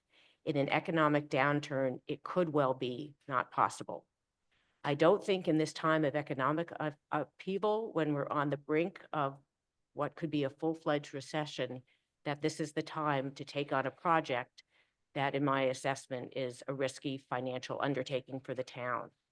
I know I'm likely not to be on the prevailing side of this vote, but I will be supporting the motion to rescind from the conviction that we can repair the Jones as our budget and other community resources and yes, fundraising allows. I would like to see us direct more funds sooner than we otherwise could to repairing our roads and schools and to building a new DPW and fire station facilities that we desperately need and are also in dire need of repair and also replacement. So finally, I just feel compelled to respond to those who I feel have maligned and mischaracterized many of my constituents as a handful of naysayers and malcontents. As you know, and the audience can imagine, this meeting has generated a great many emails to the council. Correspondence received is just about evenly divided, divided on the pro and con on the motion to rescind, to dismiss and minimalize as those few obstructionist residents and neighbors who hold positions different from one's own ill serves our community. As we move forward, I hope we can strive to conduct ourselves with the faith that we're all acting in good faith. Thank you. Bob, you still have your hand up? Okay. Is there a motion? I'm sorry, Counselor Walker, you have your hand up. Thank you, Lynn. I've spent most of this meeting just listening because I am really grateful that this was an opportunity for me to hear a lot of different voices in our town. I think we've seen a lot of people come out for public comment and email the council that we haven't heard from before, and I really appreciate that kind of engagement with residents and constituents. And so I did want to take this time to really listen to what people have had to say. And I've been struggling to figure out what I want to say and what kinds of questions I want to ask because I do have so many. And while some of them were answered by the document that was provided to us, some of them were not. And so I just wanted to share my honest feelings about where I am right now. Um, I'm feeling very conflicted because I honestly just feel like a lot of what has happened tonight has felt very performative to me. I inherited this project as a counselor. When I came in, there were already people working on this. There was already so much work and planning that had gone into this project. And so, of course, I would love to have a renovated and expanded library. I have 3 children who I would love to be able to bring to a library to have additional space, to have additional programming. And the reality for me is that I've been concerned about this project from the beginning because of its financial implications, even when the original estimates were almost $10 million below what they are now. And so considering what I've learned and what I've heard tonight, and considering what I have learned and what I'm doing right now in grad school, I conclude that these concerns are still very real. And I feel disappointed to see that my original concerns remain a real reality and that we are in this position where I feel like we're caught between a rock and a hard place, where there isn't a clear, good answer. I think we can all agree that we want to see the Jones Library be safe, vibrant, inclusive space. And I feel really sad about the rhetoric that comes with these kinds of highly political decisions because it makes it more difficult to understand that we probably all have the same goal here and we just might not agree on how to get there. But I also hope that everyone understands that these kinds of decisions are subjective and that positionality and perspective will play a part in how you view this issue. I come from a low income single parent household where I was raised by my mother, who sometimes we had to rotate bills, and that was a necessity we needed to do to survive. And I feel as though we're in this tight position as a town right now financially. We are having these discussions at all corners of our budget and expenditures. We are in a place where we are making tough decisions on what type of things we are cutting, what types of programs and services we are saving, and it just feels amiss right now. I feel like there are still some questions that have not been answered, like what is this project going to cost us fully? I feel like we have been looking at this in bits and pieces. We have the contract, we have the change orders, we have the interest. There's just so many different things. And so what is this going to cost us and at what cost? I feel like we're just not really talking about the reality of the position we are existing in time. And I know that I would love to say that this is the best time to be investing in a library as a service, education is under attack as we are seeing books being banned. And I would love to say that that's the reality, but we're talking about so much money and so many other services and positions and other capital needs that are not being met right now. And I just feel like we are looking at this project in a vacuum. And it feels really hard to be making good decisions when I feel like we aren't having the real honest conversation. So I do thank everyone for coming out tonight. I thank everyone for the hard work they have put into this project for many years, because I feel sad right now. I feel sad that everyone put so much hard work into this project and that it still doesn't feel like the best decision for our town. But I do appreciate everyone's time tonight. And I do appreciate the counselors for calling this meeting, because I think this is very imperative that we have this conversation and that we have this conversation publicly and including our constituents. Andy? Yeah, I want to start by thanking the trustees, the fundraising volunteers and staff, and all those who have put so much into making this project move to the point where we're at now, and hopefully to go forward. Comment was just made about how long this project has been going on, and I have to admit that having been active in town government for probably too long now, I was in on this at the beginning, and that beginning was like 13 years ago, when as chair of the finance committee, Stephanie O'Keefe, as chair of the select board, and I were asked to come and sign a form supporting an initial grant to the Mass Board of Library Commissioners for money to develop an initial assessment and program. And so I have watched this program and been involved in this program throughout my period on the Finance Committee, and the Select Board, and on the Council. There's been a comment made about the need for all four of the projects, and the assertion has been made, and I'm not sure, and I think I agree with it, that the need at the DPW building may be greater, but I do also have to recognize that the order that we ended up with the four projects that were originally identified came because of grant opportunity, and not because of what is the worst building. And when MBLC had a grant process, they had a very strict timeline, and they don't start a new grant process until they have completed all of the projects that they've agreed to fund in the prior process. So when they set up the project, it was similar to the MBLC and the school project.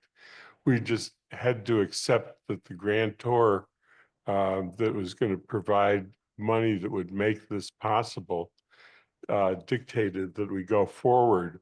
And that is still true today, because MBLC has made it clear that if we turn this down now, that we cannot come back for 30 years. And that's a long time that we would have to go without that kind of support to make this possible. So I guess that the other thing that I just want to say is that I think that the other thing that we've heard loud and clear in the information that we've been given is that the cost of saying no to the project going forward is equal to or greater than the cost of saying yes to continuing the project from the town perspective, because the repairs would fall more heavily on the town, and we've already talked about that being more expensive than the town commitment by far. So with that in mind, I am going to be voting against any motion to change the course that we have set forward. And again, thank you to all that have put so much commitment into making this possible to get to this stage. Okay. Is there a motion?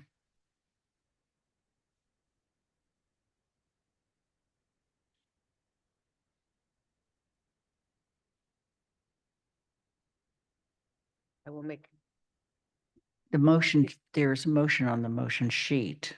is this how I should read it? The motion Yes. that's on the agenda?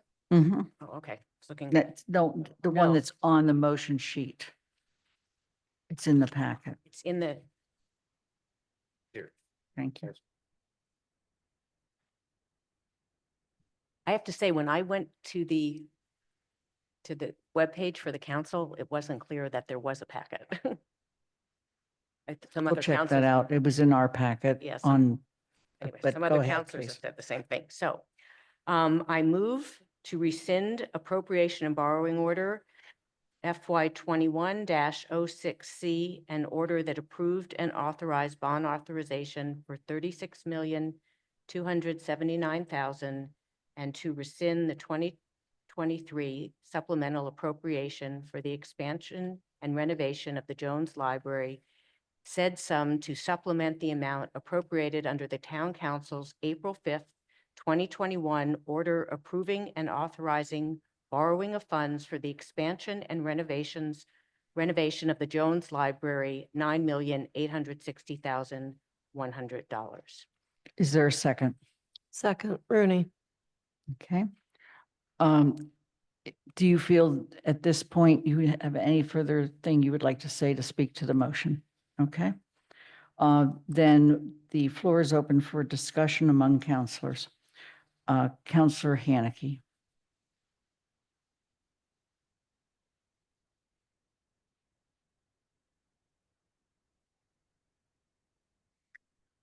A century ago, the Jones Library trustees envisioned a library that would be more than just a warehouse for books. The building would look and feel like a home. It would welcome and support residents' desire to learn, not just from books, but from each other. The building would welcome performers and speakers. It would be not just a building for learning, but a building for community. And nearly 100 years later, the vision is still alive. It's a place where our residents go to learn, to relax, to socialize, and to become part of our community. It is our living room, office, library, and arts, culture, and performance space. A place to find books, to learn a new language in a new country, to meet other parents and children, a place to spend a day out of the cold or the heat, to keep isolation at bay, to study, work on group projects, or just hang out with friends. It's a place to search for and apply for a job, benefits, or college, and to experience culture without needing to spend money. The Jones is a second home for all our residents, but after 100 years, the actuality of this vision has outgrown the home, and the library needs upgraded and expanded to meet changing times and uses. The library trustees have backstopped their share. They were elected to make that financial decision. It is not for us as a council to usurp their job on the matter. The MOU secures their share, and I trust that they made that decision in a considered and responsible manner. The manager is tasked with signing the contract. He has his own fiduciary duties, and I trust that he will only sign it if he believes the project will be completed within the borrowing authority and if the town's portion will stay as agreed. Yes, we don't have perfect information, but that's because it's not our job to negotiate the contract. It's the manager's job, and I trust him. I trust that the bidders took into consideration the possibility of tariffs and more when they submitted their bids, since what is happening now is not a surprise to anyone who was paying attention last fall. And I trust that when those same bidders say they can still meet their bid, that they can. The cost of rescinding this bond is worse than any uncertainty the current project has. Repair will be well over 16 million. The town's share will be above 16 million. Getting to a finished project will take even longer, and it will be more disruptive to the library. And the legal jeopardy we would put our town in if we rescind is unacceptable. I trust that the costs of rescinding the already authorized borrowing are far worse for our town than moving forward with the current project. Tonight will be at least my 8th vote on this project. It has been 11 years since the first vote. These are challenging times, but the town's share is affordable. Libraries are bastions of democracy, community, knowledge, and equity. We need them more than ever. I will be voting no on the motion to rescind. It is the fiscally responsible thing to do.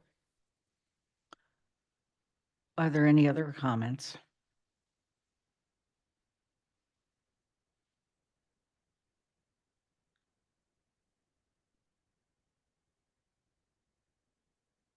Seeing none, we're going to move to a vote.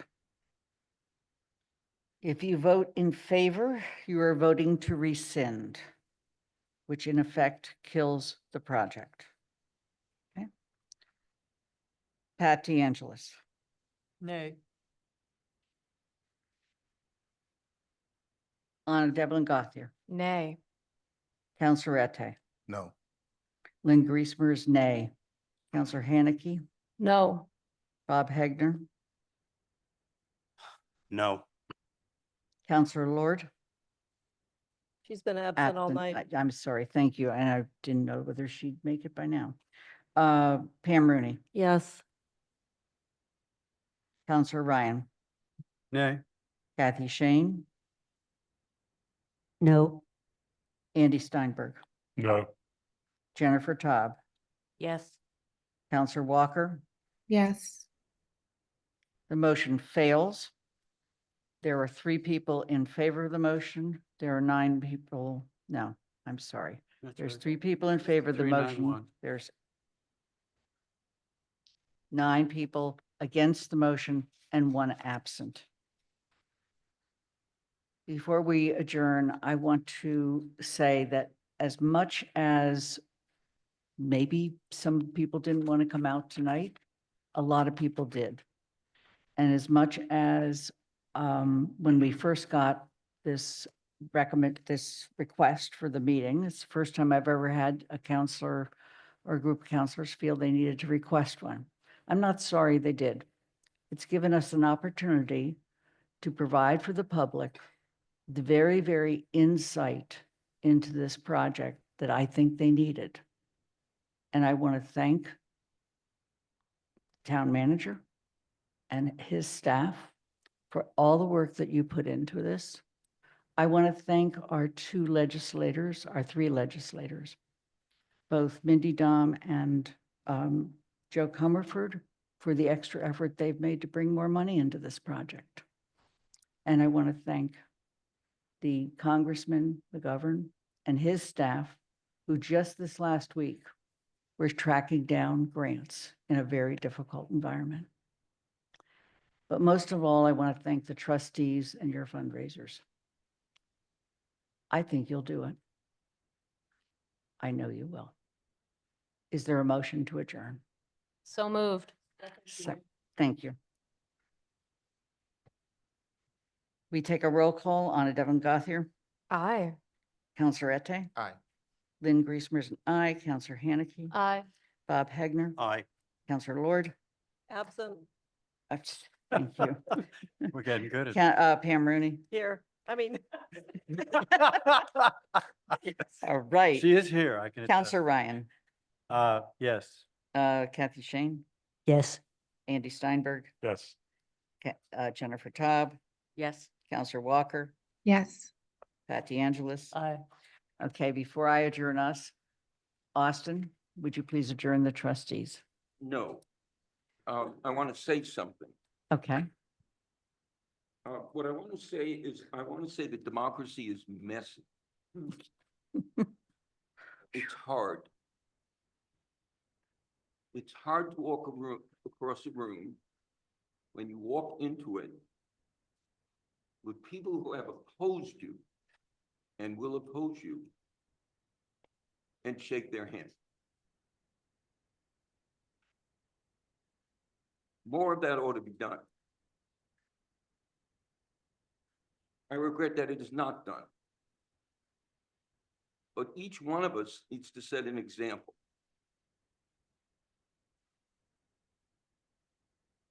The example that's been set here,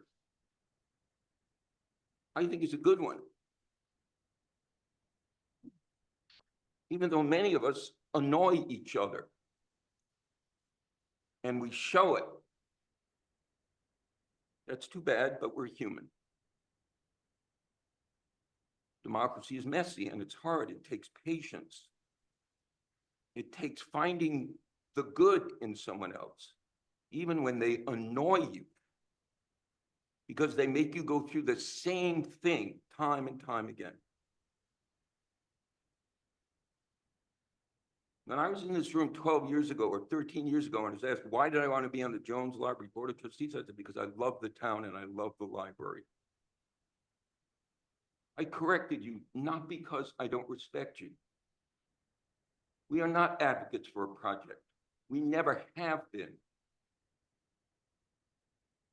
And that's unfair to us.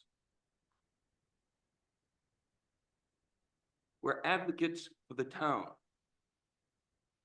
And we have a vision which is different from yours. But it's not about a project. It's about the town. Saying thank you is politeness. It is not gratitude. Gratitude is shown when people show up to do something hard. That's gratitude. Ken Ferber, Ginny Hamilton, Lee Edwards have done more than anybody could have asked them to do to raise funds for this town. The trustees could have said no to all of your requests for information. We are not just a town body. So we hope going forward that the next time we come into a room with people who oppose us, the first thing we'll do is we'll shake their hands. Motion to adjourn.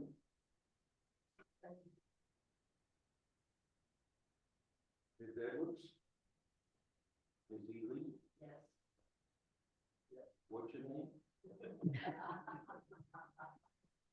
Roger. And the council is adjourned. Good evening.